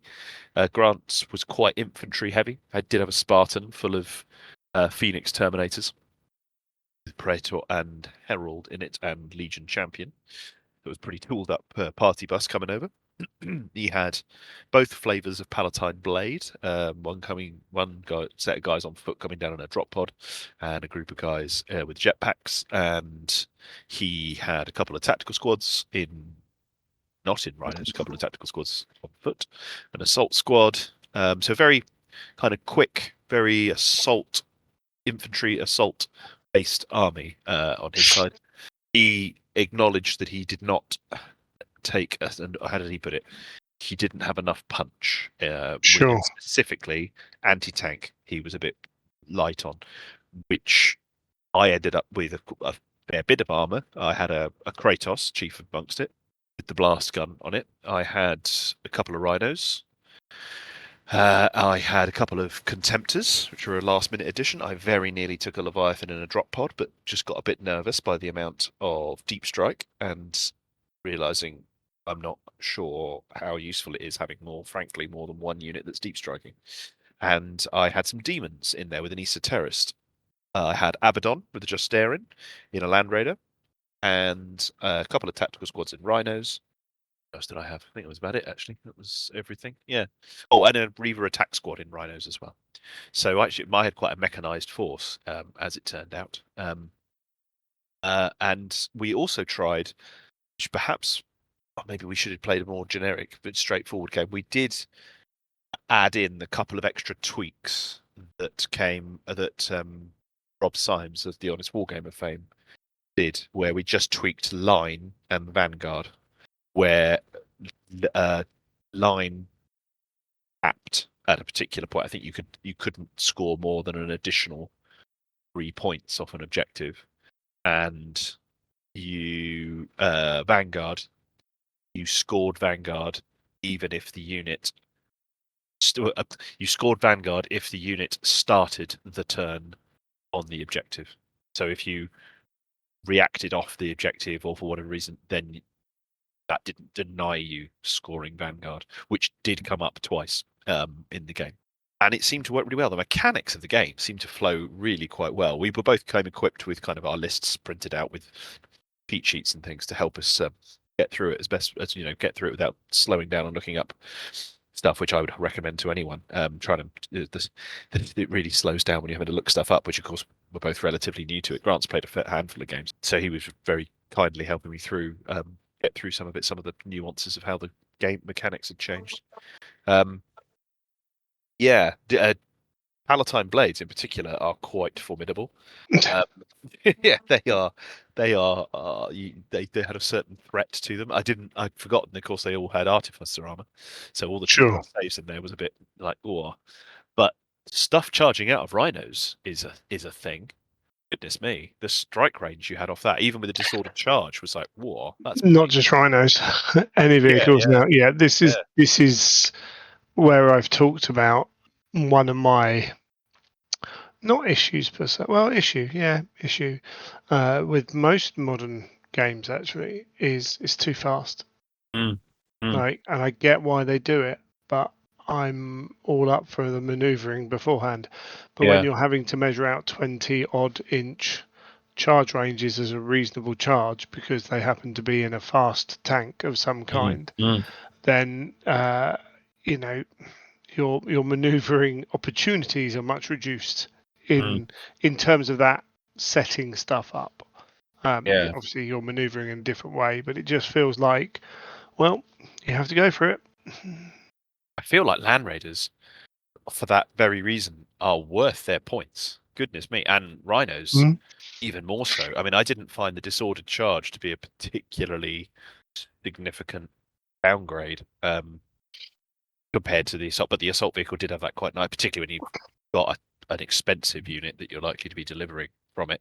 But frankly, I had quite an expensive unit in Rhino, in the Reaver attack squad in a Rhino, and Sure. they did work. They suddenly pivoted at one point. I was aiming them at these Palatine blades, and I thought, well, that's not great. They're going to go in against them, but as they're going to strike first, they've all got AP3 power weapons.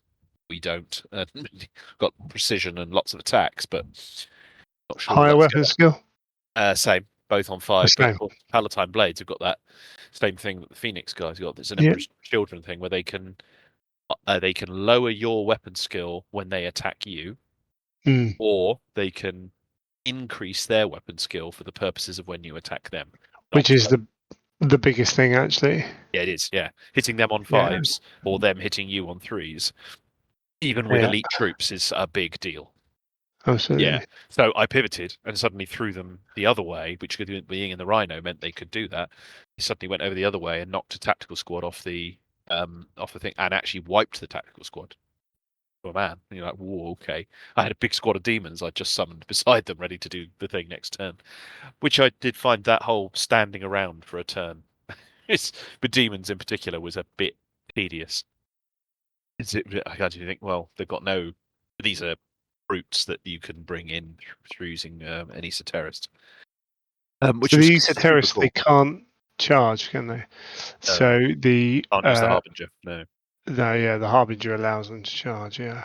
I thought what I could do, and I built a list of where I thought, oh, that's cool. I'm gonna ally in the demons, so I can Right. bring the harbinger and bring the brutes. And I thought, that's cool. I can have the esoterist bring the harbinger in using his open the veil power, Yeah. and then have the harbinger bring in the demons. Can't do that because Nope. the esoterist can only bring in brutes that are brought as part of the demonic manifestation, his special detachment that he allows you to bring. Also, it's really gamey. Yeah, exactly. Yeah, it's also taking the piss. And also, how would it have worked anyway? Because it would be 2 deep strikes in a turn. Exactly. You can't do that. Yeah. So it was a non-starter. But I do now have a nice harbinger model ready for when I do a little allied contingent, which I might do that as a separate thing, not through the esoterist. So the challenges, how did you find the challenges, or was it just the process of choosing which gambit Initially was the one? daunting. I really liked looking back on it as a whole, I thought it was really, really good. And I thought, yep, I get it now. Having played through this, and we had 3 or 4 challenges through the game, loved it. When I am initially confronted with it, I don't know what I'm doing, and I don't know how I'm going to get a handle on all of these gambits. I just reading through them, I haven't got a sense of why I would use one of these over the other or what their effect is.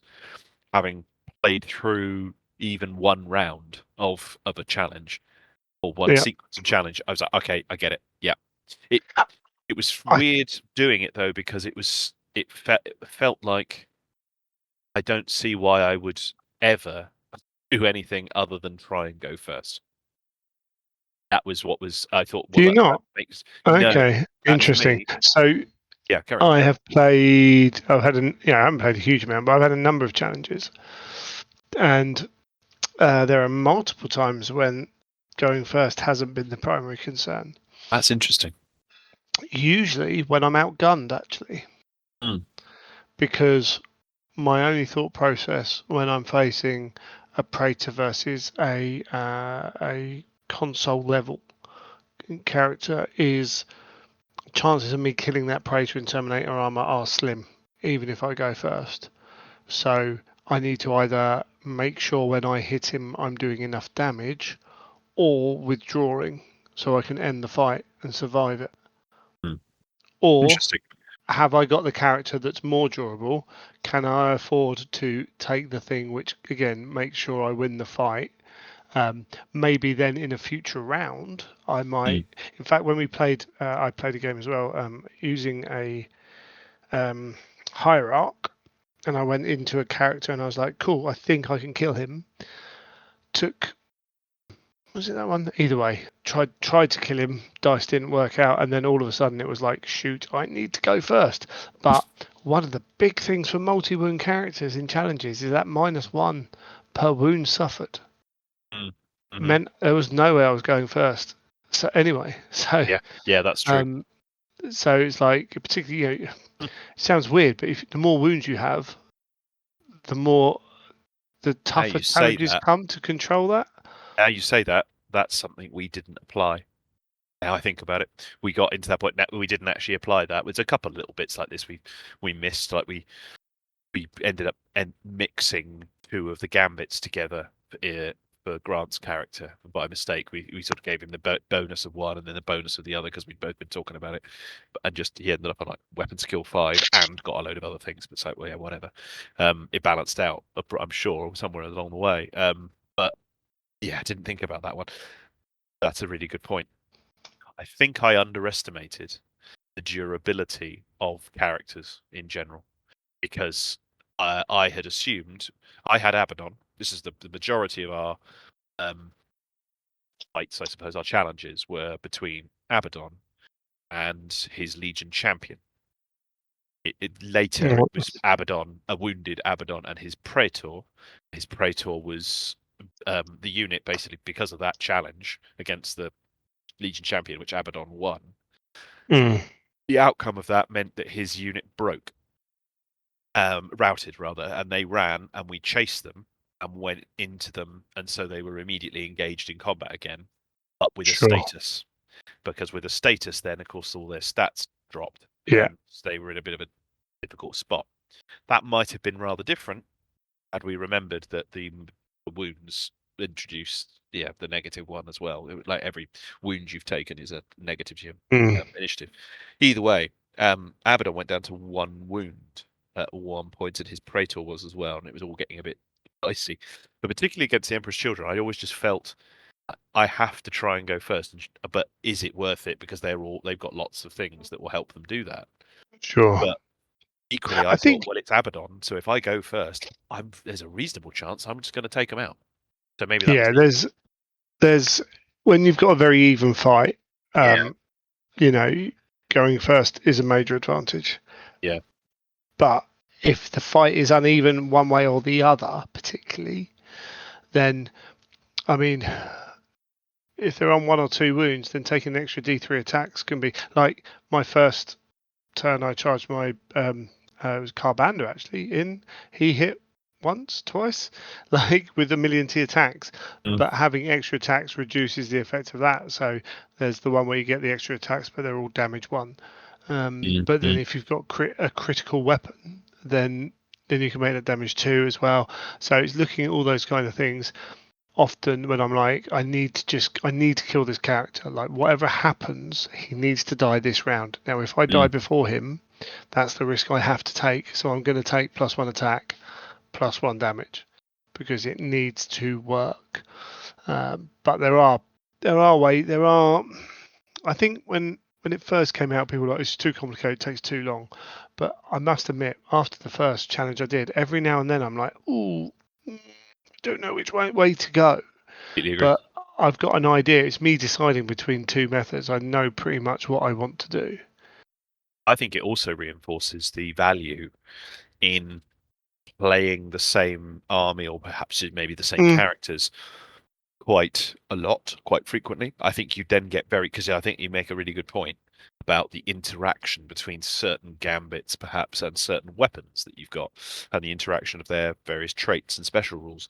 Because I think that will give me that familiarity, which I quite like, actually. I think quite like encouraging this sort of familiarity rather than a slightly more generic plug and play version of it. And it was certainly cinematic. I mean, I love that. It does suffer from that thing you can get with certain war games where it's quite hard to be familiar with the full range of options when you start factoring in various legions or even individual characters, unique gambits and things you think, I don't entirely know. But then that can be solved by conversation before the game. Yeah, exactly. Well, no. At the point of challenge, just remind me what your game can do.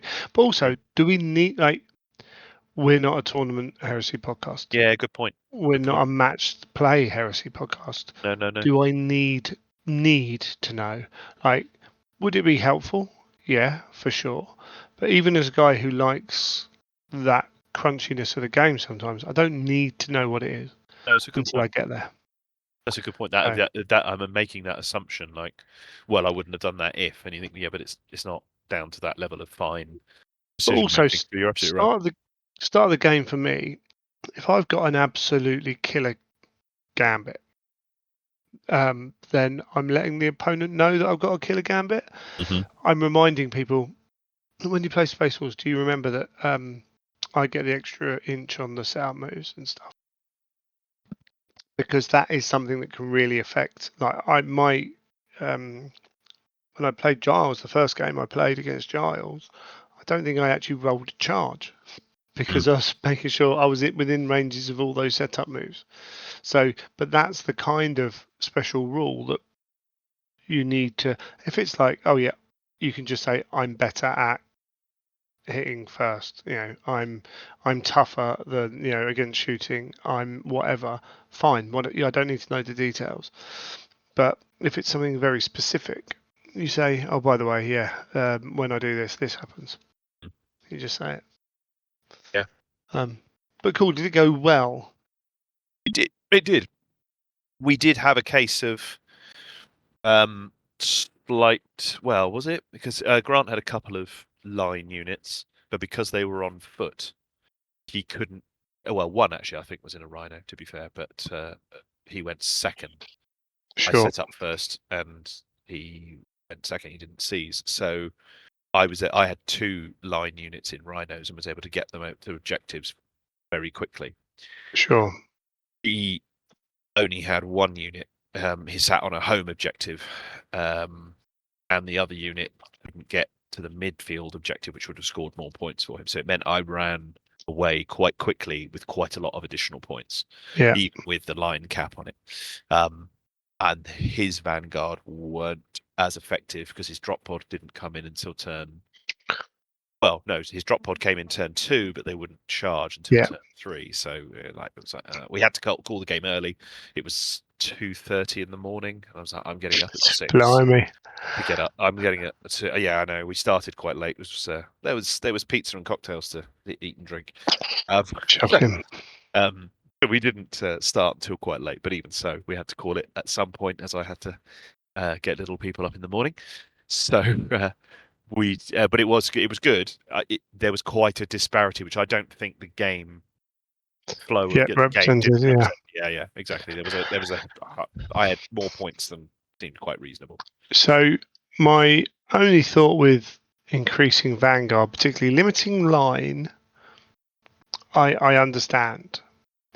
I suppose maybe because you're limiting line, people doing like increasing the effectiveness of Vanguard like that.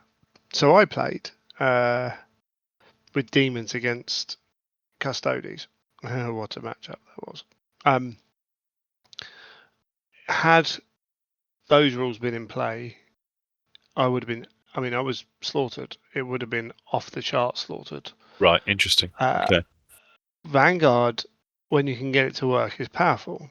Yeah. The problem that a lot of people talk about with Vanguard is that you can easily stop it by using all your actions to move off objectives. If you are saying that if people do that, you can still score the Vanguard, then shooting Vanguard becomes an almighty powerful ability. And I'm almost wondering why you don't. Why would you take line over Vanguard at that point if you've got Vanguard units that can shoot well? Seems a lot easier. Every time you score points, I'm going to get basically as many points back and destroy you. But yes, I suppose use of the Vanguard would advance. However, Vanguard is typically expensive. I think with your line, you could. Yeah, line units are cheaper. You could Sure. do that. It's harder to get them. They are Vanguard units. I'll say that Legion Assault Squad. But certainly high-scoring Vanguard units can be quite difficult to obtain. Low-scoring Vanguard units also aren't going to necessarily be sweep in and kill everything and get the points, etc. Well, I'm talking about shooting Vanguard particularly. You think of an example? Raises the value of that. I'm trying to think of the Terminator units with it. Veterans, maybe? Maybe. But you can you can have some. I can't even remember which units. My mind's gone blank. But maybe Legion specific units. But and don't get me wrong. I think something needs to be done around when you score Vanguard. Clarification at least. But if you're reducing the effective line, you've still got your line. But if one person's then got Vanguard on top, shooting Vanguard, and you have no real way to, you just got to accept the fact that I'm going to score points and then I have to hope I don't die. Like, is there an imbalance? I don't know. Maybe it looks like it from like the very earliest viewpoint of it. I haven't played it enough, haven't played around with it, but there are effects of Vanguard that aren't built into the point scoring. If you've got an absolutely nuts hard Vanguard unit that can soak up some firepower and you sit them on an objective, guess what? No one's charging them. So it's doing more. If you use all three of your reactions to move off of objectives, guess what? I can shoot you. Free reign. Like, there are secondary effects of having Vanguard in your army. Now, the question then is, how much is that worth it? And there are some people out there like it's totally not worth it. The person against me couldn't score any points. It's like, well, have they got a balanced list? Are they taking a skew list? Are you playing to play a specific way and maximize all that? Like, there's a lot of variables in that. But I don't know. I don't know what the answer is. Certainly, I want to play more games with unaltered rules, unmodified rules, to get that under there, and then try out some other versions as well. Maybe do both simultaneously and keep it clear in my mind which is which. So yeah, I loved it. I thought the mechanics worked a treat. I thought all weapons seemed to be useful. Esoterrorist did end up being very good just with his other bits and pieces he had as well. He took out, was it in a challenge? I think it was in a challenge. He killed the squad leader of the Palatine Blades as well. It's like, you're doing quite well with his force axe. I was like, okay. He comes with an architect pistol. But standard, that was pretty handy, pretty tasty. Justarian were good. Contemptors, the plasma cannon on a Contemptor was bonkers good. That seemed to be. They've never been really bad. Effective. I was really impressed. Yeah. So plasma always annoys me a little bit because it goes through phases of being people saying it's brilliant, people saying it's no good. It's never been bad. It has been maybe not as good as other options, but it's never been a bad option, even when you could really hurt yourself from shooting it back in the day at various things. But in second edition, when it changed from being just AB2 to breaching 4+, right?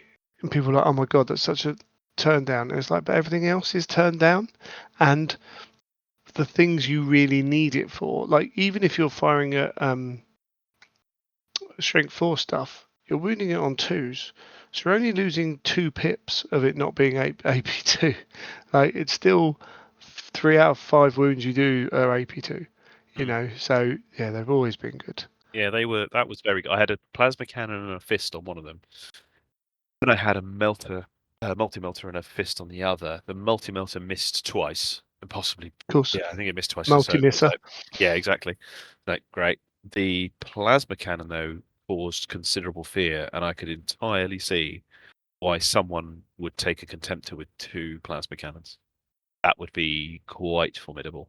The one with the melter cannon that missed, or multi-melter that missed, also got into combat, was up against weapon skill 5 Terminators when he's only weapon skill 4, which meant he promptly missed all of his Pain Fist attacks as he had there. So yeah, but wrong kind of matchup. He sort of went in larger, but what he did do was contribute numbers, which was really useful. The additional +5 that he represents meant that Abaddon got an additional bonus in the challenge from outside support. even against quite big units, and the Justarian were sort of down in the numbers as well. So there were benefits, certainly, and I think they have a certain presence to them. And Okay. a bit like Titanicus, you take a fist on them, makes them a little bit more formidable to charge. It's sort of a denial thing. So yeah, really, really fun game. I enjoyed. When did you play the game as well? You say you played Demons. Yeah, so I played Tuesday with a Heedless Slaughter / Corn Nice. list against some Custodians. So I had Carbander, thought I'd take the big guy, Sovereign, Hierarch, 2 Harbingers, unit of 6 Brutes to come out with a Harbinger, unit of 3 Brutes, some Hounds, 2 units of 15 line, there's another 10 line in there somewhere, some flying dudes, a Great Demon Beast, and a Behemoth. Was there something else? I had some swarms, but I forgot them. So that might have been useful, but wouldn't have changed anything. Because basically, Carbander, the Sovereign, and was there another model? One of the Harbingers were the only models that actually did any wounds to anyone. Wow. Because I'm hitting on 5s. Yeah. And they've got 2 up armor save. Yeah. Bloody hell. And they're going first. Mm. And they're slaughtering people. And they're getting extra attacks if they're outnumbered, if they're the right models. Oh my god. Yeah. And their higher weapon skill. Yep. So they're hitting me on 3s. And yeah, and I've gotten very little. So the only things that could deal with Contemptors were Carbander and the Sovereign. Nothing else could really deal with Contemptors. Brutes don't just bounce off them. Yeah. And then, like I say, Carbander went That's in. a hard matchup. Wow. And there were only 2 objectives as well. So really limited in where they were fighting. So Carbander charged a unit of spear-wielding Custodes, killed 1, got countercharged.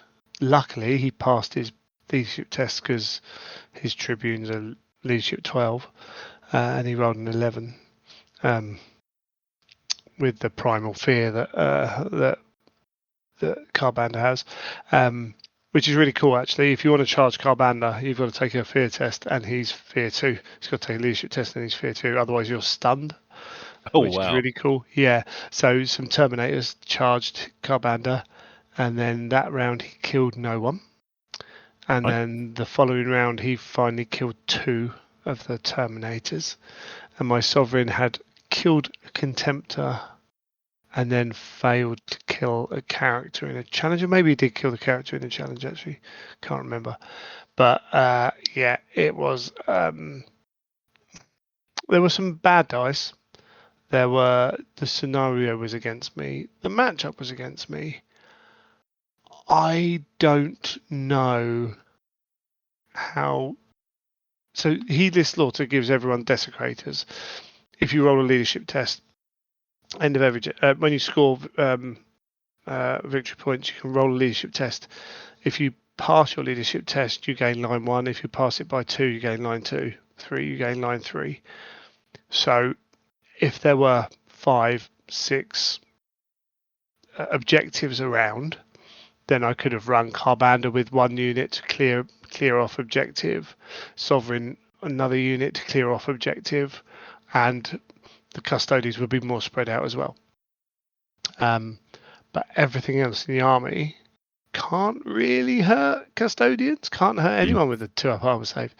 So they're fairly resilient, to be fair. You know, you got your invulnerable saves, your toughness 4, which is not bad, a minimum, like 5s as well on other stuff. And if you lose combat, anytime you take a status, including losing combat, you roll a leadership test. If you fail it, you take D3 wounds instead. So unit of 15 dudes, you know, you kill 5, lose 1 or 2 more, First time I did it, rolled 2 invulnerable saves on those wounds as well. So you can hang around, but if you haven't got the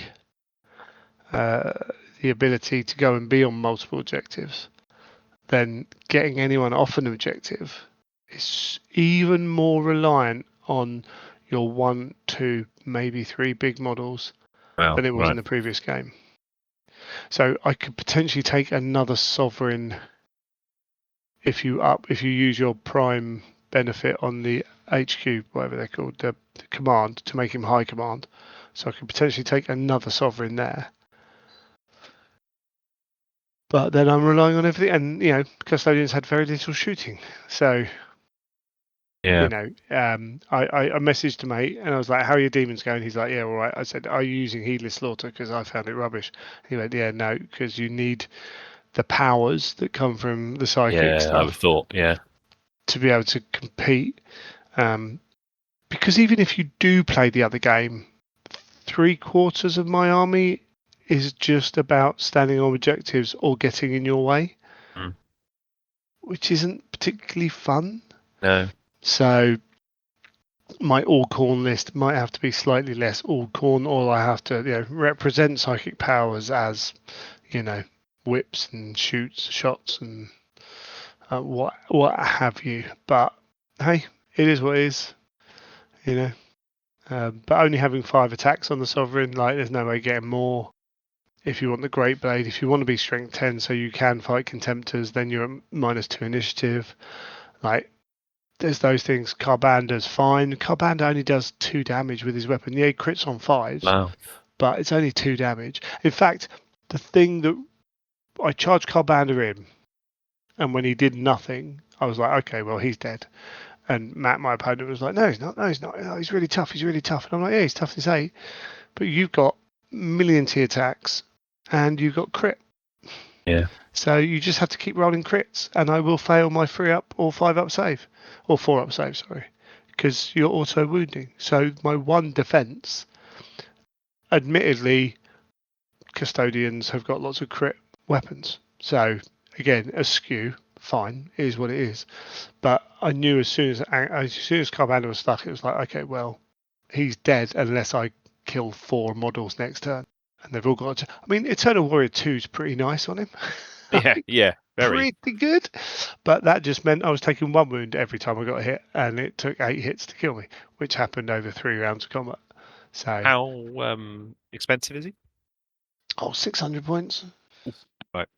I mean, he's not bad, and with the way terrain is, we played terrain out of the book. I specifically said to Matt, look, I want to play the terrain out of the book, and we're not going to get our normal 40k terrain because that is the tournament terrain that they use.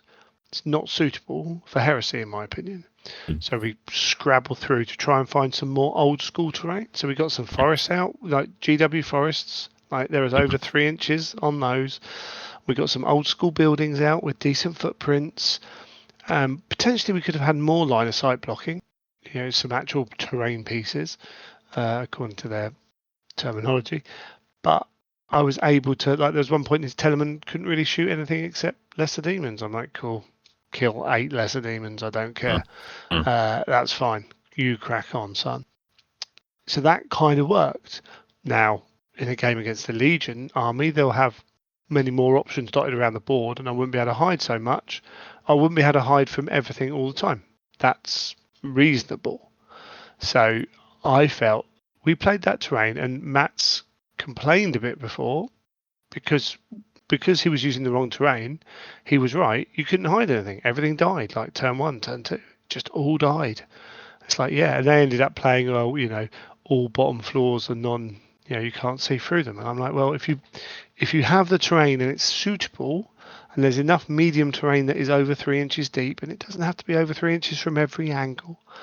I was setting up behind a forest and I was clumping because I was like, if I move this way a little bit, then on that angle you'd be able to see the unit. So I don't want you to be able to do it. And yeah, it seemed fine. Like, yeah. We used a load of Grant had actually got lucky, I suppose. he'd ordered from the Hatchet. Is it Hatchet? Hatchet. The Hatchet. That's it. Hatchet had done this thing where you could order some of the terrain packs. It's those Sure. kind of blocky hab block things and the landing pad, and I think the hab block and a radar dish thing. You could order those at quite a good discount. He'd ordered one and he decided to order another a month or so later. With that second order, instead of sending him one, they sent him 4. Oh, nice. He's turned up. He's like, "There's a much bigger box. What's going on here?" Oh, right, okay.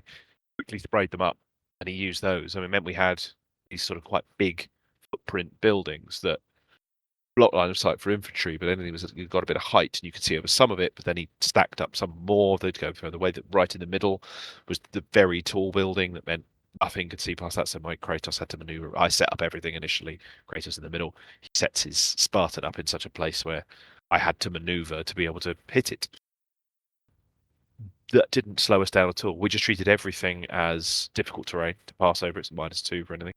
Sure. Worked a treat.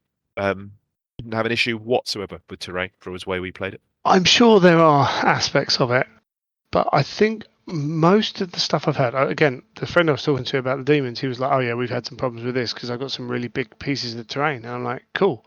So the terrain rules aren't necessarily the issue. The issue may be that they're not, the terrain you've got isn't suitable, which is a different problem. And and is frustrating if people have to change all their terrain. I get it, but we had some of the I can't remember what it's called now. The ones all the pipings, the 40k terrain with all the cylinders. Oh yeah, I know what you mean. Yeah. And we had a couple of them set up, and we just said, look, there's a gap between these two things. We're ignoring that gap. Right, this is line of sight blocking, and I put out a fuel pipe on the floor.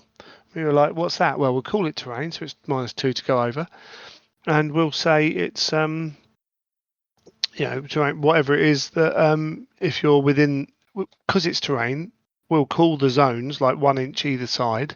If you're wholly within 1 inch either side, you gain the effects of light cover. It's light cover. Like, okay, we work around it. Like, if you've got, an 18-inch by 12-inch piece of terrain, maybe it needs to be broken down. Maybe you can paint it in a way that it becomes slightly different pieces of terrain. So there's areas of it that are light terrain and areas of it that are medium terrain or heavy. We didn't use any heavy. Having heavy terrain, I mean, there are ways you could abuse it. You could stick an artillery that doesn't need line of sight in there, and no one can shoot it. Cool. I mean, again, is that the way I want to play? Not really. You can jump in and out of it, but if it's not near an objective, does that matter too much? No, it's restricting where you are on the board and everything else, and you've got to keep spending reactions to keep moving. So I don't know. I have yet to come up with a problem. I'm sure there are. Nothing's. I'm not saying it's perfect, but it feels fine to me. What I want to now do is go and find terrain to make my table look like the way 40k tables looked 15 years ago, because that's how the terrain feels like it will work. So, yeah, I could see that working very well. Actually, I agree. A slightly denser one. I think that could look with quite a lot of variety. It would work very well. But if you want a simpler game, just a denser set of terrain seemed to work well for us. Yeah. It just forces you to maneuver. Yeah, I just don't want to see what I see all the time, which is like, oh well, yeah, I bought my 8 conversion beamers because I'm going to be able to see every which way across this board. Like, no, thank you. No. Groovy. Right, let's leave that there. Let's come back and talk some more.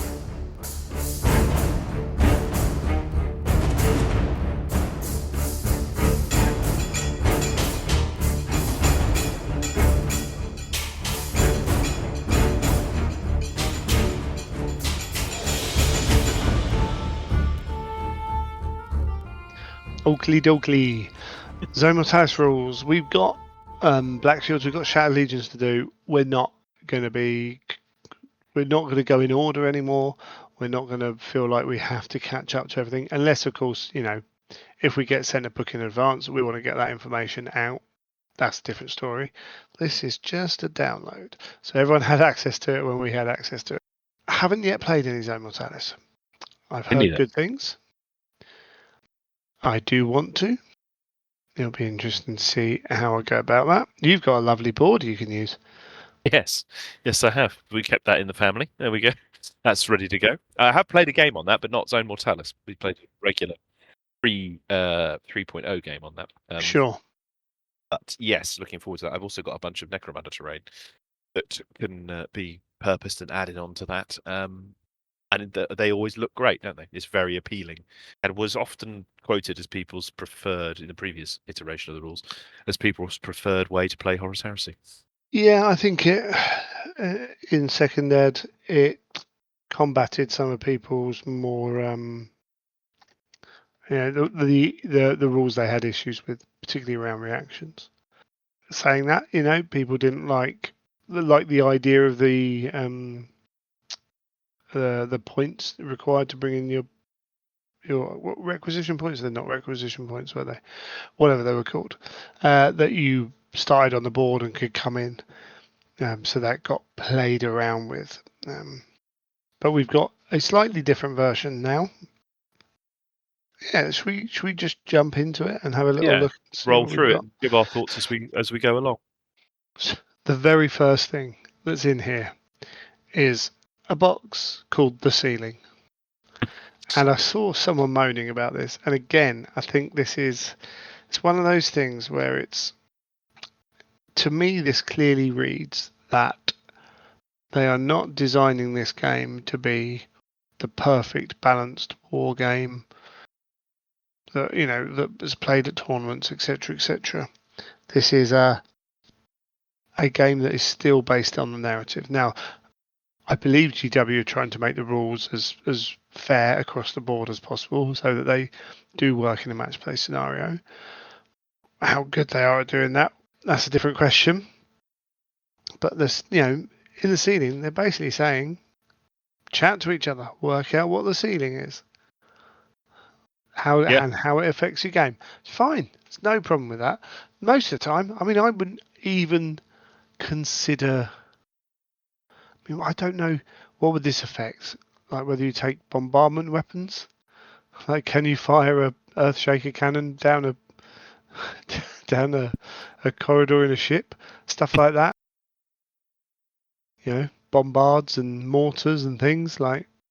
I think 99% of the time you're going to be on the same page. Yeah. With where the ceiling is and what it does. So.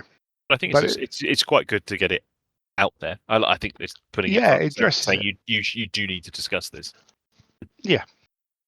Yeah, I think so. And rather than dictating it, like, again, it's that it doesn't matter. It doesn't matter where the ceiling is, just as long as you're both playing with the same ceiling.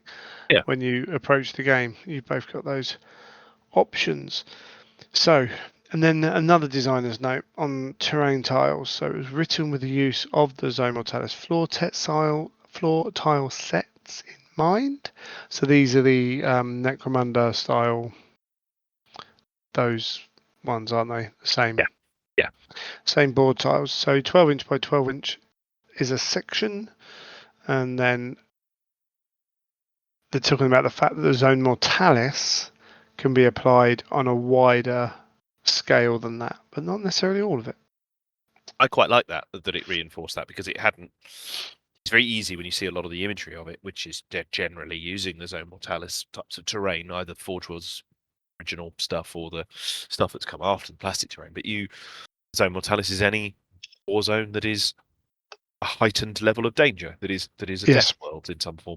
So I saw a version where someone was representing kind of large numbers of gantries within a sort of an infinite drop over a gas giant below it, and I thought, perfectly good. Very similar to a sort of principle of almost a Space Hulk game. I thought, however many years ago when I played Zone Mortalis at Adepticon, and one of my favourite games was on a place with really high winds, so that whenever jump troops or anything like that activated, they could get blown off course. Yeah. and things like that. So yeah, Zone Mortalis is a dangerous place. It's all it is. It's interesting that back in the Black Book, they they talked about having areas of your battlefield that were Zone Mortalis sections, areas. So in your 6x4 game, you could have an area where if you walked into it, these rules applied to you. So again, you don't like there's so much flexibility with the Zone Mortalis rule that often doesn't get utilized maybe because of ease, maybe because people have a set view of. To be fair, most people have a set view of Zone Mortalis being ship-to-ship combat or boarding actions, that kind of thing. Which, fair enough, a lot of them would be, but it could be going deep underground in Calth. It can be, as you say, in a jungle. It can be wherever. You reminded me actually that you talking about that your experience was the old Necromunda rules for different terrain effects, and one of them being that you played above a sump vat, Right. so that anyone who fell into the goo that was quite. on the floor, all that kind of stuff. And if you're a Ratskins, you're fine. You could just basically ignore it. But yeah, so good. So. Yeah. I mean, to be fair, some of the terminology, like it focuses on walls, corridors, things like that. So I think they've played into it a little bit here. But they say right at the top, it's Labyrinth, Hive City, or corridors, gangways, defensive garrisons, stuff like that. So corridors and chambers. If you move 9 inches, over 9 inches through a corridor or a chamber in a move, then you've got to take a hazardous check or a hazard test. Not including combined setup and charge moves. So 9 inches during any phase. Cool. There's debris, there's whatever there is. 9 inches is quite a lot. Yeah. I suppose that's running a lot of the time. It's some faster troop types. But yeah. So, okay, cool. The faster you go, the more dangerous it is. It's perfect sense. Walls block line of sight. I mean, it's simple stuff. Can't move through walls. Or Can't over. shoot through walls. That's Or a key over thing. walls. Yeah. Which is, yeah. Yeah, walls go up to the ceiling, wherever your agreed ceiling is. Yeah. Is what it is. If you're having an agreed ceiling, maybe you don't, and then you can move over walls. But I would think you'd have a different layout if you did that anyway, and it would be a very different thing. This is certainly looking at using those. As I say, it's designed for those tiles, so there's a precedent on what it's designed at. In which case, you have ladders, stairways, and hatches to be able to move up and down, and because of course there's a big 3D element potentially to the tiles they have now, which is a massive thing that got talked about a lot back in the day, and I don't think it was utilised a huge amount because it wasn't easy to do. Nice and easy, and barricades. Actually, simply stated, I think, again, a bit like Kill Team, to be honest, which the terrain is like Kill Team anyway. So yeah, nice. I just think it's nice and simple. I agree. For most of this. I actually think this is what's one of those places. I mean, there's quite a few places where that format, the way they're presenting rules, where you've got the name of the rule, a little bit of flavor text, a bit of descriptive thing around it, but then in bold, one sentence, this is what this does. You're like, right, cool. I get a rough idea of that, and that seems really useful for just digesting it all. And then you can get into the crunchy stuff after that, but you've got a sense of it beforehand. And I think this particularly lends itself very well to that format, being able to pick that up quite quickly. Yeah. Doors, the bane of any D&D group. They can be shot. They can be combated. They have an armor value of 12 and 3 hull points. Nice and simple. They're going to go down. You can even purchase breach charges to specifically damage fortifications. So that include doors. It's intelligence tests to open them, isn't it? Yeah. It's in a different section. But I did see someone I think there are. Is it World Eaters suffer a little bit with that with some of their unit types? Quite funny about that. Change the rules up. Like Mm. someone was like, "Why do I need intelligence tests to open doors on my ship?" It's like, well, because they're locked down. Like the ship gets locked down. Oh, why aren't the doors unlocked for me? It's like, well, Did you bring the keys? If you have a breach, like they're automatically locked down. That's how these things work. But if you don't want to do that again, if you know that it's, in this case, I have got access and I can move freely through because I can do X, Y, Z without having to tap it, a number into a code keypad, whatever. Again, just change the rules up if that's the way you feel the game can go. That this is a setup for anyone to be able to come and just play the game. So yeah. Breaching charges, damage strength 10, damage d6. They ain't messing around, are they? No. Yeah. That's cool. 10 points per model, sergeant or command subtypes. So that's a nice little extra, I think. And ranges, there we go. Normal kind of stuff. Yeah. So, barrage. Can you use barrage weapons? Not when they don't use line of sight. Which I think makes sense. When you Again, you could have a conversation about that if you decide not to have a ceiling or a particular version of a ceiling that's stratospherically high. The idea, but that's not artillery. Yeah, but that's not the game they're laying out here. Indeed. They're saying you can do that, but these are the rules for having a ceiling and everything else. Spot on. And it makes sense. This is our baseline. Edit it if you wish. Yeah. Because of course you can. It's your game. Yeah, absolutely. No flyers can be used. Shock horror. Yeah. Makes sense. Yeah. The scatter distance of blasts is limited by walls and doorways.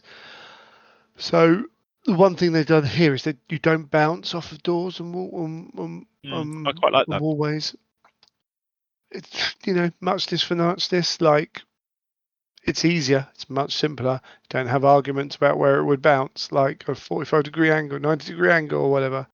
Also means you can't fire something and hope it bounces around a corner to hit someone else. Which, do you want more realism or do you want to make the game slightly simpler to play and reduce the of taking advantage of a situation? So I think that's a sensible idea. Blind panic. Routed units can cause other friendly pinned, stunned, or suppressed units to become routed when moving past them. So if you fall back in its move or pass within 2 inches of any models from any other friendly units that are under the effect of tactical status, take a leadership test. And if they fail, they gain the routed. Old school, that is. Old school Warhammer. Oh, is it? Okay. It's a Warhammer Fantasy Battle. I vaguely remember that now. Fled through other units, you could cause them to attack, which is always fun. When you suddenly I remember other people talking about that. Yeah. This chain of things happening. Yeah, Russville is my favourite on that one. Causing a Greek guy to throw his metal chariot at a stone pillar at the ETC once. Oh wow. Yeah. Wow. That's a move. Okay. It was good fun. Well, I wasn't there, but him telling the story is absolutely brilliant. I like that. Like I do. Yeah. A Zone Mortalis, like in a ship where it's all close quarters, it's dark, you don't quite know what's happening, and your mates are running past you. Yeah. Feels pretty like you might want to rout. The only I wonder if it makes sense, but there's an option here of having if you're an elite, and there's no way to really describe that now. But certain units wouldn't worry about certain other units panicking. But then that's partly built into their leadership test.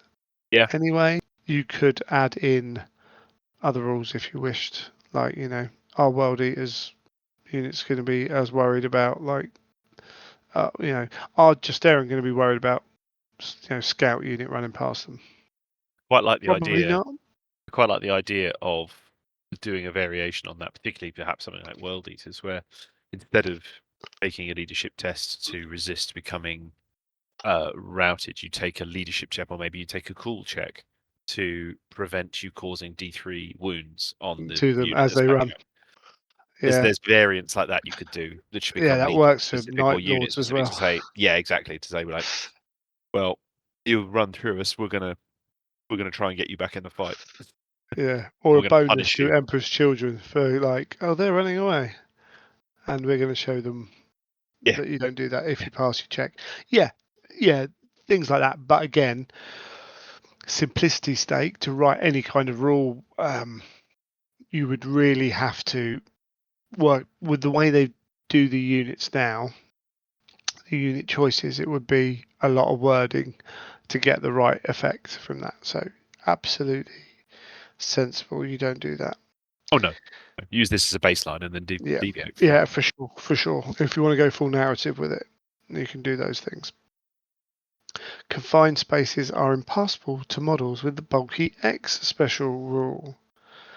So this is the way they're getting round what can be in and what can do where. So you can take anything you want, but if you have the confined space rule on a certain, and they're going tile by tile again, aren't they? This is the way they're looking at it.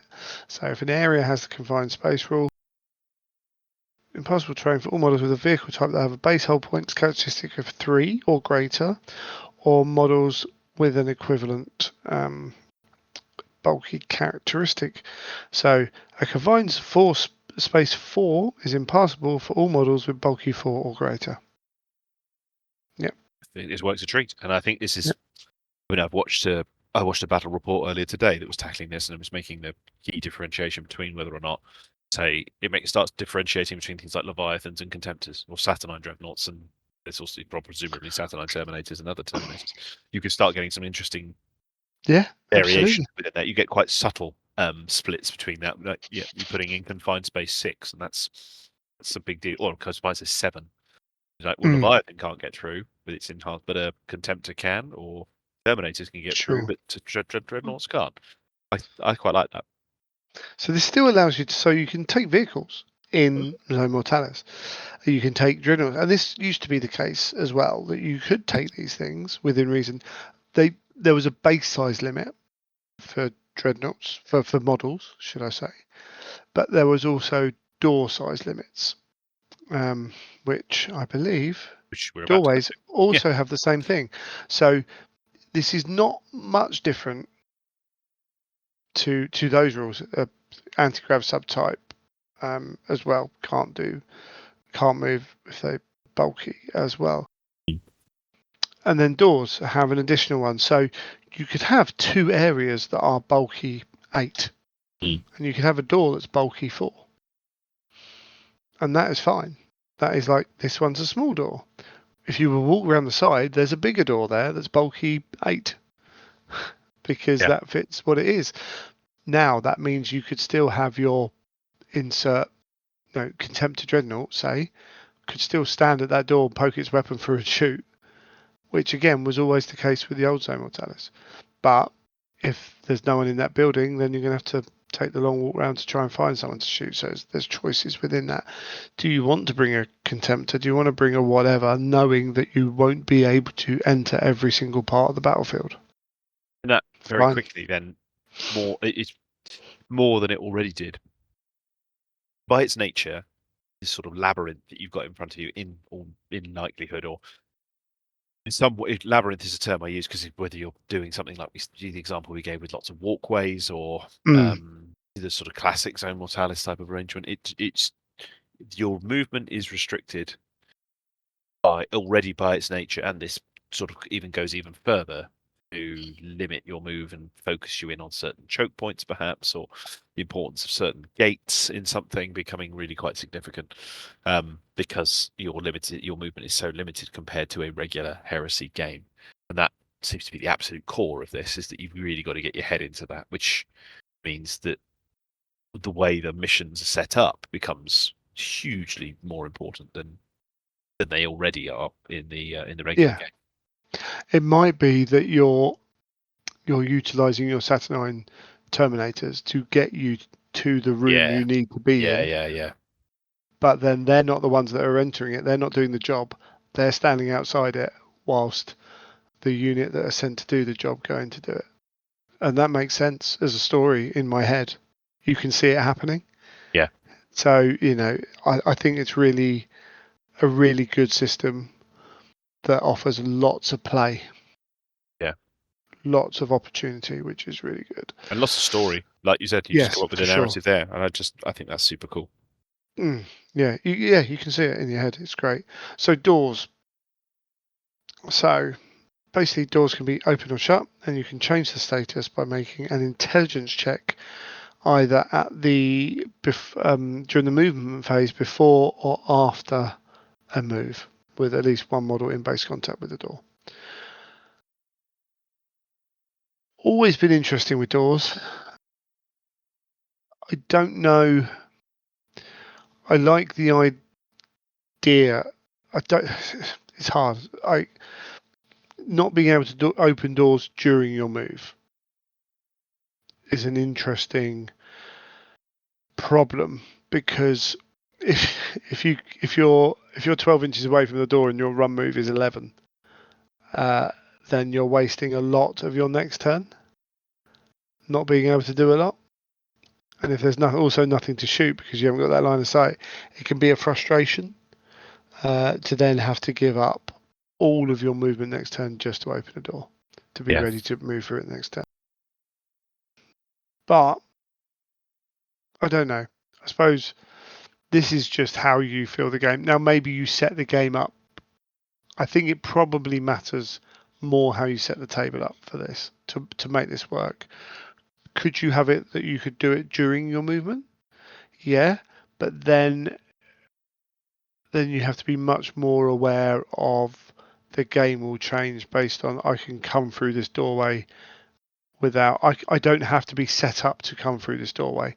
So you have to be prepared that your enemy can do multiple different things a lot. Whereas having the doors open at specific points means for the actual game side of things, you have much more of an idea. You can't be caught as off guard. I'm trying I to think decide mentally whether that, because I've always felt with the game like this, and I found this a bit playing things like Song of Ice and Fire, just weirdly in a different way. You get that slight people hanging back because they don't want to be the one to open the door. sure. Like, it's beneficial if the other person opens the door and then you Yeah. react into that. You sort of charge through, which feels sort of realistic. I wonder if being able to sort of move or open a door part way through a move so that you could then essentially move through it would make that better or worse. I sort of feel like it would make it worse. I think it just changes things because I think you then don't open yourself up to someone running through the door, because if you can do that and then charge, like, it opens up a lot. Whereas if you're opening the door at the start of your turn, say it's fewer things to be like aware of, but has the downside of these missions generally are 5 turns. To lose a whole turn because you can only move 2 or 3 inches to stand next to a closed door can feel bad.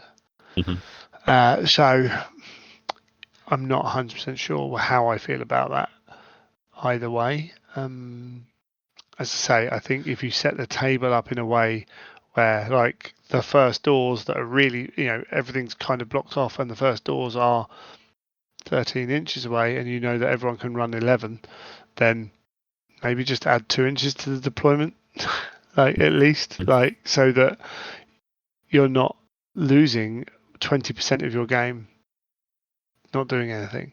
Yeah. I mean, it's any model though, isn't it? So there are any unit. So you can run a dreadnought up. You could have jump pack dudes run up. Like, there are ways of doing it, but we'll see. There's that.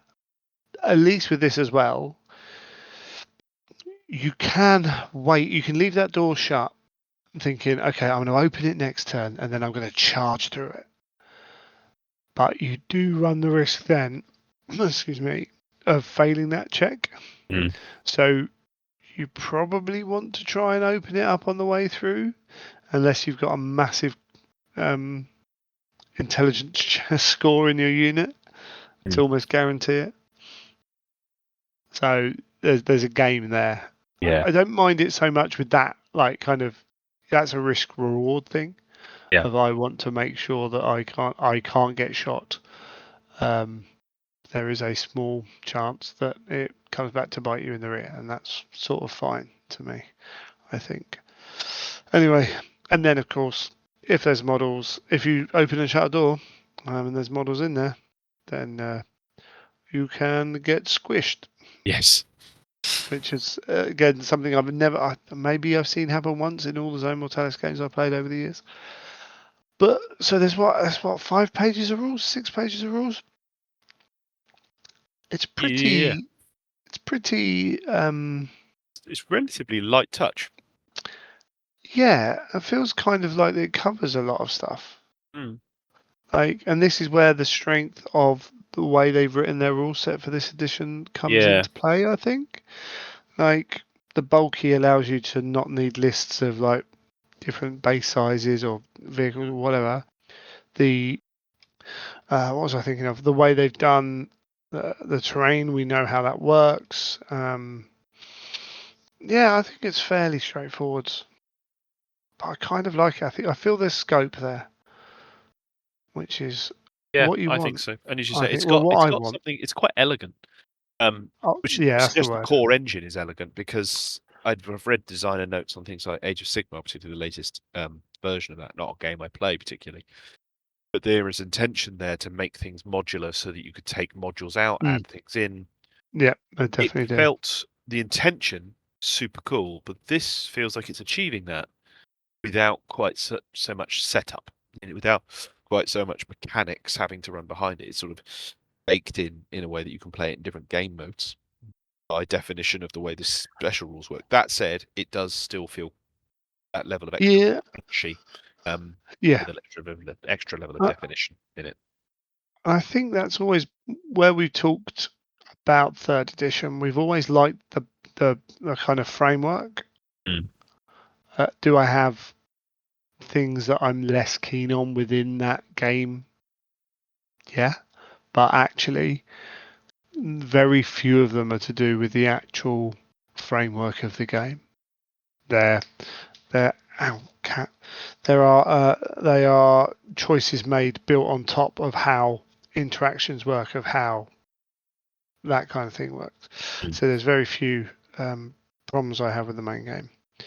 Cool. And then there's some missions.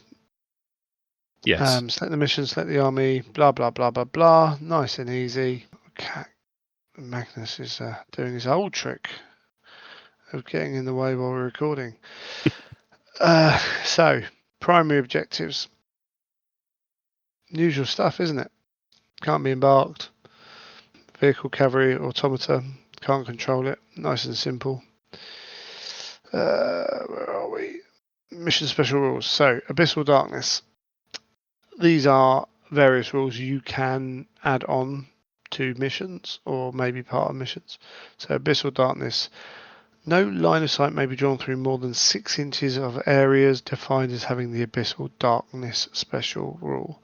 So again, the way they built this, like, oh, that's powerful, but are you going to have 3/4 of your board covered in Abyssal Darkness? No, you're going to choose the odd tile here or there if you're using tiles, or designated, like, easily identifiable area of your gaming space. So a room per se, or something like that. Yeah. Abyssal Darkness really makes me want to actually set up some cool lighting. Put some actual spotlights in the room and actually be able to highlight things in a particular way. That wouldn't be that hard. It would be quite fun. But yeah, absolutely. I just like the fact that these exist, that you can tailor your mission around these. Sure. Yeah. Absolutely. Yeah. Definitely. Impenetrable area. So you can't deep strike in those specific areas. No one can. But you can reserve special rule them if that is a possibility. So again, they're shielded from a teleportation or what have you, and what form of deep strike you've got. Again, brilliant. I think that's quite important in this game in particular, in this flavour of the game, because, as I said earlier, because movement is so restricted compared to a standard game, it has the potential for Deep Strike to be enhanced beyond what it already is. Like if the objective is to get into that room, I've teleported there, turn 2. Yeah, I think right, it rather defeats the object of the thing. But you can deny certain areas because it's so difficult to get places. Yeah, so I mean these missions are based off of objectives in the same way as the previous ones. The thing with Zone Mortalis is, you deep strike and advanced deploy and things like that, but if you're not supporting your troops the right way, it's even harder to get that support there. So all of a sudden, a deep striking unit might achieve great things, but will potentially face half of an army that can't, whose only target is that deep strike unit. So I don't necessarily have an issue with that. I think you make sure that your objectives are, if you're not going to use it, but yeah, if it's to get into an area and destroy something which is easy to destroy, use this to stop you doing that. Otherwise, your objective, cool, they've got into that area and they've scored some points for doing it. And if they can hold on for long enough, they might win the game. But I know I can put enough resources into that to make that unlikely, that kind of thing. That's fine. So yeah, looking at your missions, I think is a good idea. But that's all. There's only 2 special missions on there, but they're clear that you can add plenty more. In.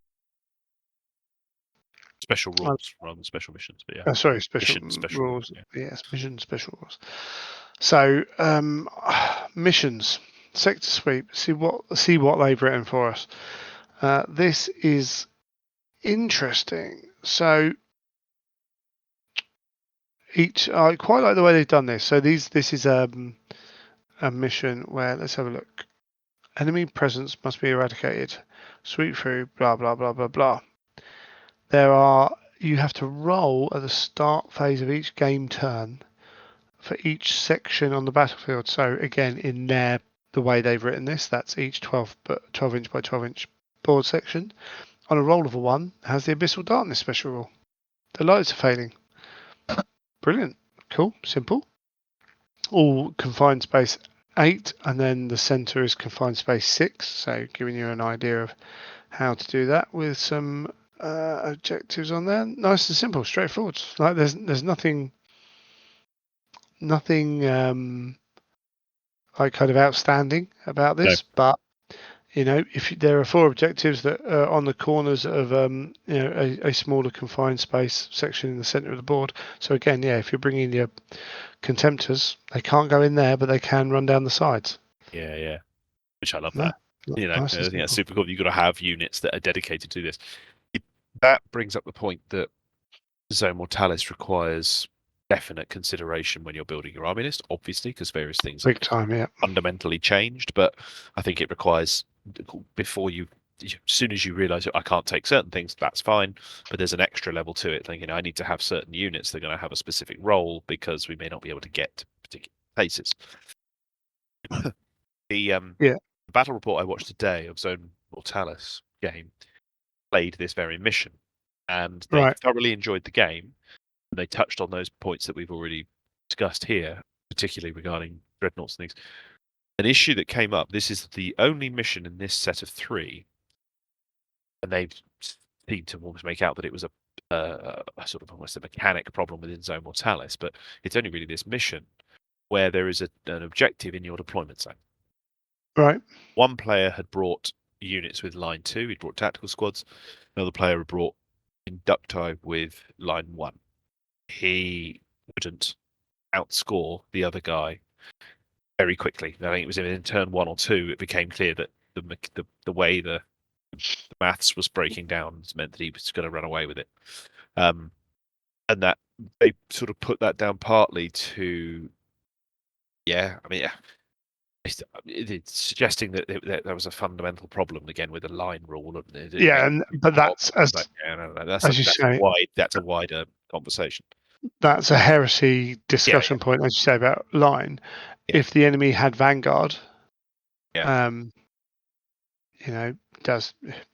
Well, they made You've the got point though that two objectives out here. because it's in your deployment zone, and because Zone Mortalis makes it very difficult to actually get to some of those, to actually Sure. get to the other unit, certainly vastly more difficult than it is in a regular Yeah. Heresy game. Fair. That does have something to be worth considering with this, and it's perhaps an extra point you need to consider in your army construction. Sure. Certainly with regards to bringing high-value line units. Well, or potentially going the other way and having deep striking units that can get to that back table. Yeah, So maybe. the But you only bring it the one a way turn they from the turn way two. they yeah, but if it's the right unit and it's a Vanguard True, unit true. and you're scoring points. Yeah. Um, Lots of them potentially. and the way that the way this book is written, you decide the mission, then you create your army. Yeah, I agree with that. I agree with that So completely. Which sort of makes sense for the nature of the sort of mission they're going to be taking on. yeah, select zones, Mortalis mission, select armies, prepare the battlefield. So that becomes part of it. If you're not doing that, then again, the missions will be designed that way. So there are going to be slight changes if you're taking your all-comers list.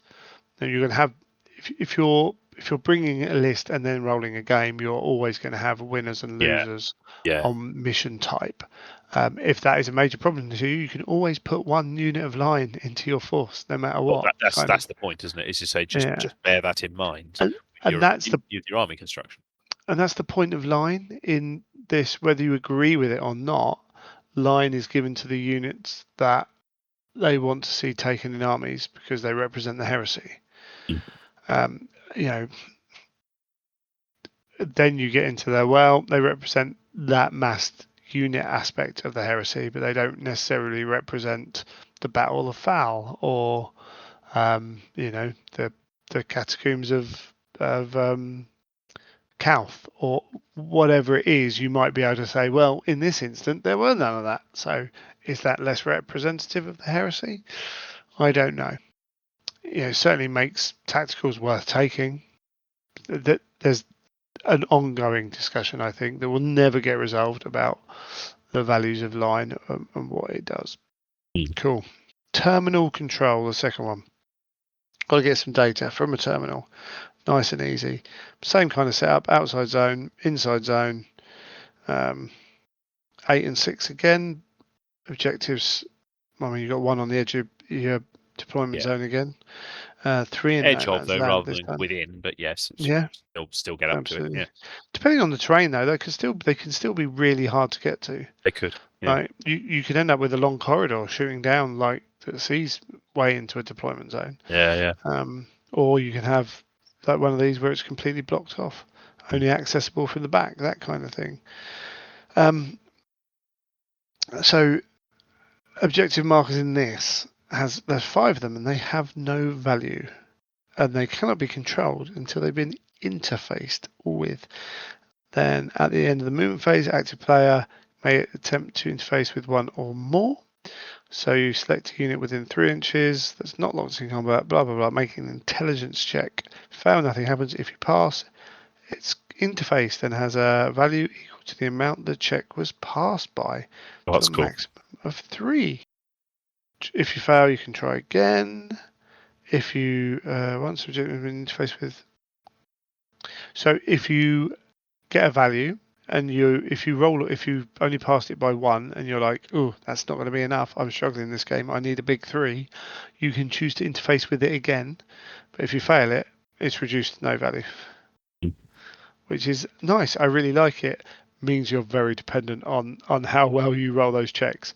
If you go and get 3 of these objectives, turn them on and roll 3, 3 and 3 and your opponent scrapes by on their 2, that's a massive difference. Line would add to that as well, so that's pretty swingy. I like it. I can see like the old what's the old Lies first edition Nice scenario. Sorry, Lies, you say? Yeah, there was one of the first 6 missions from the original one where you had to roll for objectives at the end of the game that Oh you yeah. controlled, and on a 1 you got 1 point, on a 2 well 1 2 you got 1 point, and then 2 points 3 points, on a 5 you got none, and on a 6 you got -1. Like that eventually got changed, so you got no minus points, but essentially it's still the same. It's like dice roll to see to the Yeah, yeah. point. So I quite like though that this bow can be affected by the models you choose to do a thing. Because again, this is where yes, this version of the game is. This edition of the game is so cool that you've got these additional stats. That means bringing things with high intelligence is possible. Like you bussing in your tech marines to do this, or your master signals and stuff, make a lot of sense as opposed to someone who's just going to go and hit it, or something that's highly randomized or abstracted, like the version you're just talking about.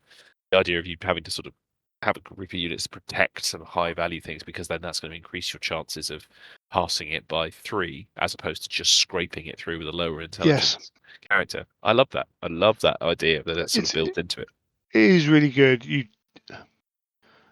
Um, if you're accepting of it, then you just got to accept that you could play this game 20 times, and a couple of times of those, you're going to be on more objectives and roll badly, and your opponent's just going to roll well, and they're going to sneak it from you, and that's Yeah, just the way it's going to be. So you and that's have to kind of kind of fine. accept That's a that. dice-based game, of course it is. Yeah, for some people, that's not so fine because it's Not an representative. uncontrollable. Like, bless Rob Symes, I can see him having issues with this as a mission. War of Lies. The War of Lies? Was it War of Lies? Anyway, I can't remember that Sounds familiar. scenario name. Sounds familiar. Yeah. Sounds familiar. And this is an impenetrable battle zone, so no deep striking a unit right onto the middle objective and claiming that and scoring shed loads of points for forever and ever. But that's cool. That's the way they've chosen to do it. They want to use their special rules. This one probably has all of them. Yes, it does. Pretty much. So, signal influx. Distress beacons within a labyrinth. The interior section must be investigated to recover vital supplies and data cores before the ceiling above collapses under the strain of continual bombardment. Classic mission. In the victory subphase, control any objective markers. Highest of total wins. This has got 9 objective markers. So it's 3 objective markers they can move. That's right. So the first start phase of the battle turn, one player rolls a d3 for the horizontal axis, and one rolls a d3 for the vertical axis to determine which of these sections the objective marker is placed on. So a 1 and a 3 is 1 across and 3 up. Just determine whatever. And then repeat it twice more. At the end of each turn, all objective markers are removed, and then you start again at the start of the next turn, 3 new objective markers. So this one means you can't just camp on objectives. You've got to Like be that. prepared to move, which again is really good because your slower force, which is designed to sit and block out, is less effective. Again, just it's down to a bit of luck, but that's fine. It is what it is. There is the crumbling superstructure special rule that's used in this one as well.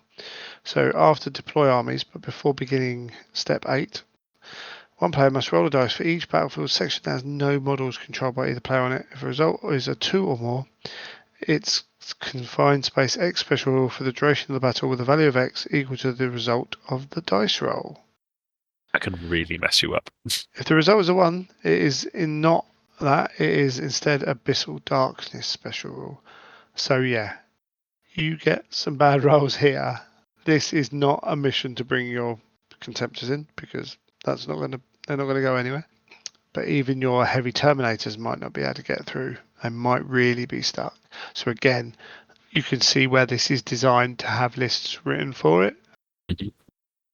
If you were to run a Zone Mortalis event and were asking people to bring one list, I think you would have to look at your scenarios rather than just using these. Because you could have someone that just never gets to move out their deployment zone, which wouldn't be fun. Would be a little bit funny for 5 minutes, almost as funny as deploying all your crew around the edge of a battlefield to stop White Scars deploying onto the table. Right. But yeah, but cool. I quite like it. It's quite fun. I mean, you'd be serious.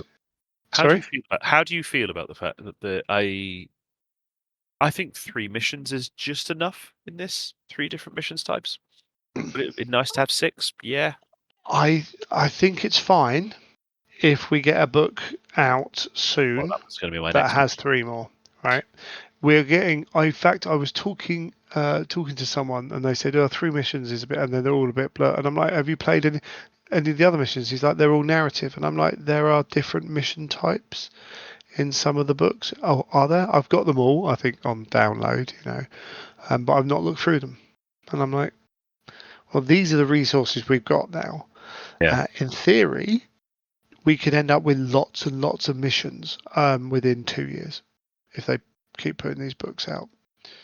I want to see some more Zone Mortalis missions for sure. This is a good start. I think what this does is it very, particularly for experienced heresy players, these missions they feel different. Like rolling for the random ones across the table. Like, I'm sure people have done it, don't get me wrong, but it doesn't feel like a classic Forge World mission. It feels a bit different. And each 3 of these is different enough to give you an idea of how to build your own. Yeah. And I think that's definitely a feeling I get from the game. And I actually feel the old world, as I've said this before, the old world does something similar, but the community are slightly less into that. Right. They're much more. I think there's plenty of heresy players who aren't into that. They just want, like, okay, cool, this is a cool mission, I'll play this. And then event organizers might have to come up with their own. But it feels like these books are like, these are the things you could do. Go and have fun with them. Yeah. Yeah. Here's a suggestion. You're probably going to have some of your own. Yeah, I feel like maybe they could kind of like voice that a little bit louder. Mm-hmm. Like put it at the top of Designer's some commentary, things. perhaps. Yeah, like really come out and say, this is your game. Like, take it, run with it, do your thing. But maybe that's put some people off. Maybe some people think, oh, I don't want that. Just give me a game to play and I'll play it. I'm not sure, but it feels like I look at the Zone Mortalis mission special rules, and ironically, it's 2 small paragraphs right at the top of an empty page, and it just feels like there's more waiting to be put on that page. Yeah. And they're going to come in different books, and I hope that's what happens because it just there's nothing here to suggest that's happening. That's me looking at Forge World thinking they're doing it with other books. They're adding more in. Hopefully, we get a Zone Mortalis one. If they do, then they will add some extra special rules because why would you not?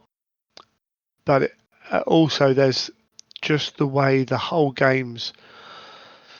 Yeah, the wording is very, wordy, shall we say? And it seems like they're trying to, cut down on any FAQs and whatever, and it, never works. But at the core of the game, it still feels like they want you to go and play with narrative. And Yes. maybe other people don't see that, but I see that within what they're doing, but constrained by the need to put out a product which can be picked up by 2 people and have fewer issues when they're playing each other who've never played each other before. I say whether that works or not, you can discuss. But I think there's a juxtaposition between the way the rules are written and in terms of how the rules work, the way they're written, and the way they're written in terms of here's your game. Yeah. Do you think I could see there be a scenario, because I wasn't sure because this was a PDF, if we would see add-on missions to this in a published book? So a Journal Tactica having a mission or Yeah. 2, 3. I was Journal thinking one of the Tactica, things I'd like to. I would imagine a Journal Tactica could the replace. Battle of Phal. Oh, yes, please. Yeah. Journal Tactica, the Saturnine Gambit. Yeah. Yeah. Journal Tactica, Calth, the Arcologies of Calth. Hmm. Like, this is the beauty of the Journal Tactica, right? Yeah, I agree Like, completely. so we've got this. If they come up with another way to play, if they come up with an apocalypse style game, like if they come up with a way just to use knights, a game style where knights are changed a bit and you can use loads of them. Battle Tactica Beta Garment, Yeah. right? This is the beauty of the system they have. Mm. Now, how much it's realised, we've just got to wait and see. But how much leeway they're given from from the head office, and how much I feel like Andy Hoare would be up for all of that. Yeah, Like yeah. would want to do it all. They've All got day. constraints. I feel like some of the writers that would be willing to like investigate all of that. There's only so much time. There's only so many resources. But for me, this is this is the beauty of the system as a narrative vehicle to go and explore different places, and then to back that up with different rules. Why not? Yeah. Like it feels so open. It does. And knowing that they have this mechanism to release things rather than it being something that's Yeah, going to be covered in this exhaustive depth, which is exciting, but something that can move between these different zones and give us that which additional detail. Brilliant. well, I mean, God, how much would a black book be nowadays? 100, Yeah, 110 pounds? 120. Yeah. Like yeah, 120. So if you were to sell that now, 120 quid book, say, you would need, and bearing in mind, if you got the Blood Angels one, like if you got if you got the Blood Angels one, what did you get? Blood Angels and some Demon Rules, and Yeah. there was something else tacked in there. I can't remember. I say tacked in, not quite tacked in. Malevolence. Yeah. Malevolence, that's the one. But how many people are buying that for rules for that what they want? Like how much game would you have to put in that book to make it viable Mm. now without getting a dog's abuse for it not having any rules I want, what have you, on top of the fact that it would take you 2 years to get it, a year and a half to 2 years to get That's the it. killer, isn't it? It You have to is. have wait so long for these things, whereas these Yeah. can't be thrown out quite quickly. Yeah, for £16, and you can have 10 books in that same time for, well, not 10 books. You could have 6, 7 books in that same time for the same value, which don't go anywhere near the depth. Fine, but they cover a wider base. Mean someone is getting something within at least 2 or 3 of those books for pretty much every army to use, if not more. Even if it's just scenarios. And yeah, it's a much more flexible system that can support a greater variety of gamers as well. Yeah. And as we said, if you're only interested in the game and you want to play essentially tournaments and you're looking at the game from a mechanics viewpoint, then they're probably not buying those books anyway. You're Yeah. probably waiting for it to go up, getting a download. Rightly or wrongly, that's what people do. But for me, yeah, cool, 16 quid a pop here and there. Yeah. Absolutely fine. I wish we had a Particularly couple more. as they very quickly have realised, or not realised, so they really quickly positioned them to look at these things that we perhaps haven't seen in detail before, like Yeah. the forges of Saturn and stuff. I was like, that's super cool. Things you were just saying, like Fal touched on, but having a whole book dedicated to that, Yeah. and exploring it, even Istvan, people were blown away by. I think I don't think that's an Yes. exaggeration to say, oh my god, there's more. There's way more about this. I didn't realise we had so little on this. Oh yeah, It's yeah. great that it's giving It's me such always. new stuff. I think we've talked about it on the show before how little coverage of this fan there is really. Yeah. There's a couple of Black Library books where it's talked about, but not in any major depth up until recently. But I was just thinking, there was an article about Necromunda, about the lore and like the books and who's Yes. doing what on Necromunda. And if you scroll through that article, when Necromunda was released, did you think you'd have any of that? Well, Any of it? absolutely not. No, I agree. No. They've a gone, progressive narrative that has done the moves that they have. but not even No just way. that. The characters they've included, Yeah. like it's gone into parts of the Hive that you never would consider would be viable for that game, and it's opened up a whole world. So yeah, we had File covered in book 3 of the Black Books. That's where the Zone Mortalis stuff came in. So File's a big fight. Cool, fine. Could they do a big Black Book about Saturnine Wall? Yeah, for sure. But could they throw a £16 book out and just give you like the underground bit? Would you have the Couth book covered lots of stuff, but just just having the archaeologies?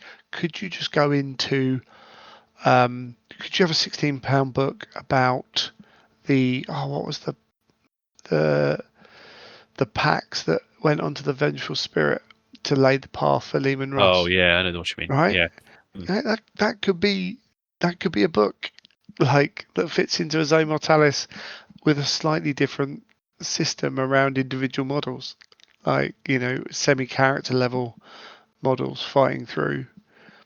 You can do all these kind of things that suddenly open up to you that you couldn't do in the old system, or you could do, but it would take up space that people would begrudge. Yeah. I Exciting. like the Zone Mortalis rules. I need to try and play it. Now, am I going to go out and buy loads of 12 by 12 boards and then paint them? That's the biggest thing. Well, actually, I mean, buying them's bad enough. But painting them and stuff, maybe not. Maybe I'll take a trip up to West London, play on an old familiar board. It's here waiting. But there's Yeah. also, I mean, there are alternative ways. You see people looking at alternative ways of doing this. I wouldn't be surprised to find some of the people who are developing these pre-printed, I've got one, pre-colored. actually. Have you? Yeah, true. The pre-color ones. The pre-colored ones, the ones that I think TT Combat have just invested quite heavily in that and have produced a load of nostalgia terrain. So they've got the old school Fire Base, their version of it, the old school Bastion, Imperial Bastion stuff we knew from the 90s. It is now pushed together MDF terrain, but with the ready printed, so you just push together, it's good to go. I could see them on doing a Zone Mortalis set for that, which would address it. It has a cost. It's quite high, most likely. I will shout out Dark Fantastic Mills for their 3D design. You can print the whole kind of system to build your own kind of fortress, and they can do gantries and stuff like that as well. So you can have it multi-layer if you wish as well. That's cool. Yeah. I saw someone making a using designed parts, and they had a few pieces commissioned as well. STLs commissioned, and then were printing them themselves, filament printing them, and they built an embarkation deck. So you had the 12 by 12 tiles, but some of those 12 by 12 tiles had add-ons that would hold a drop pod, like it was in a cradle, ready to drop through the floor. You then built a second level with launch rails for Xiphons and Storm Eagles and stuff. So this is pretty cool and lends itself quite well to that. Weirdly, though, it ended up being quite an open board. So it's not quite a Zone Mortalis board because it's a hanger. Yeah. But it looked amazing. Yeah, absolutely. Cool. Well, yeah, I mean, I hope, I know a lot of people have read that, but hopefully we didn't just regurgitate the information for you. Hopefully there was a bit more of our opinions on that. Yeah. Maybe we have to review the way we do these, but if you let us know what you thought about it, because we're gonna try and play around with it a bit more, I think. I'll get some awesome. games on this one as well. Yeah, good stuff. Sure. Good to go over it. Enjoyed that. Yeah, indeed. Nice one. Cheers, Howard. Speak soon.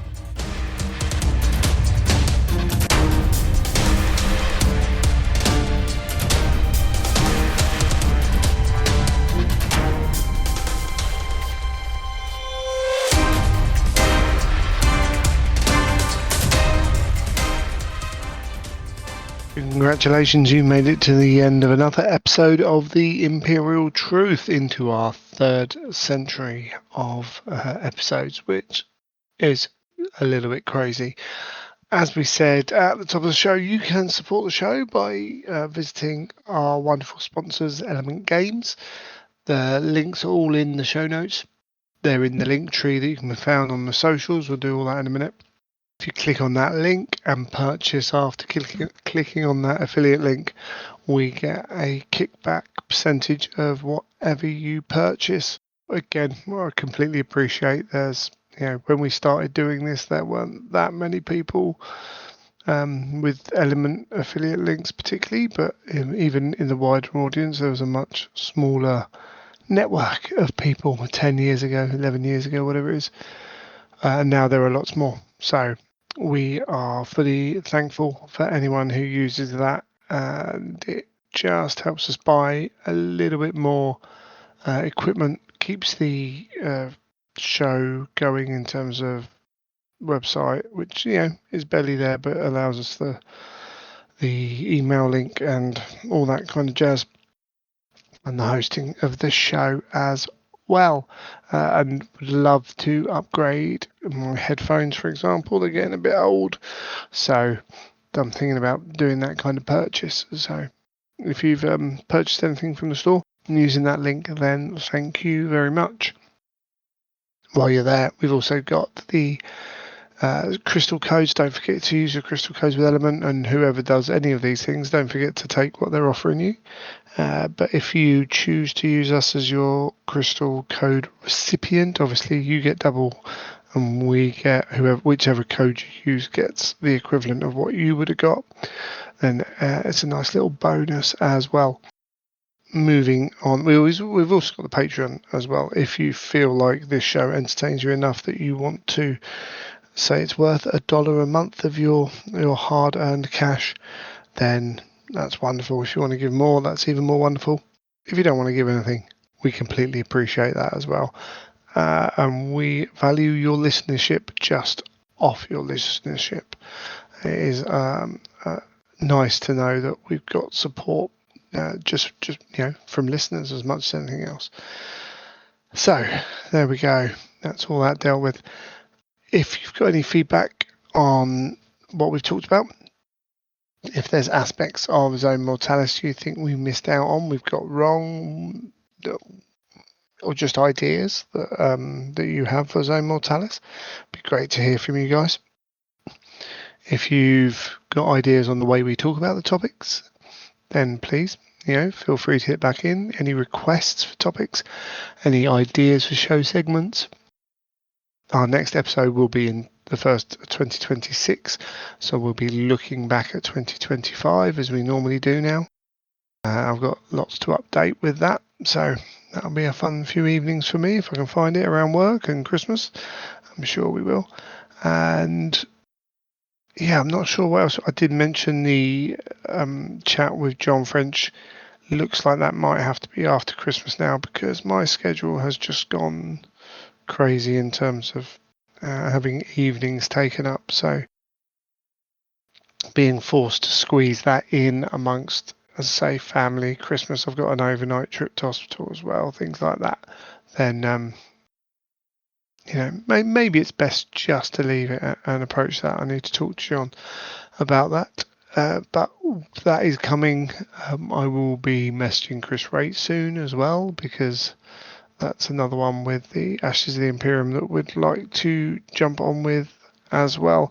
And in the new year, there is going to be news about an event as well. We're just in the earlier stages of clarifying what's going on with that, but we're going to try and get all that information up promptly, so you've got plenty of time to book yourself up and arrange what needs to be arranged to do that kind of thing.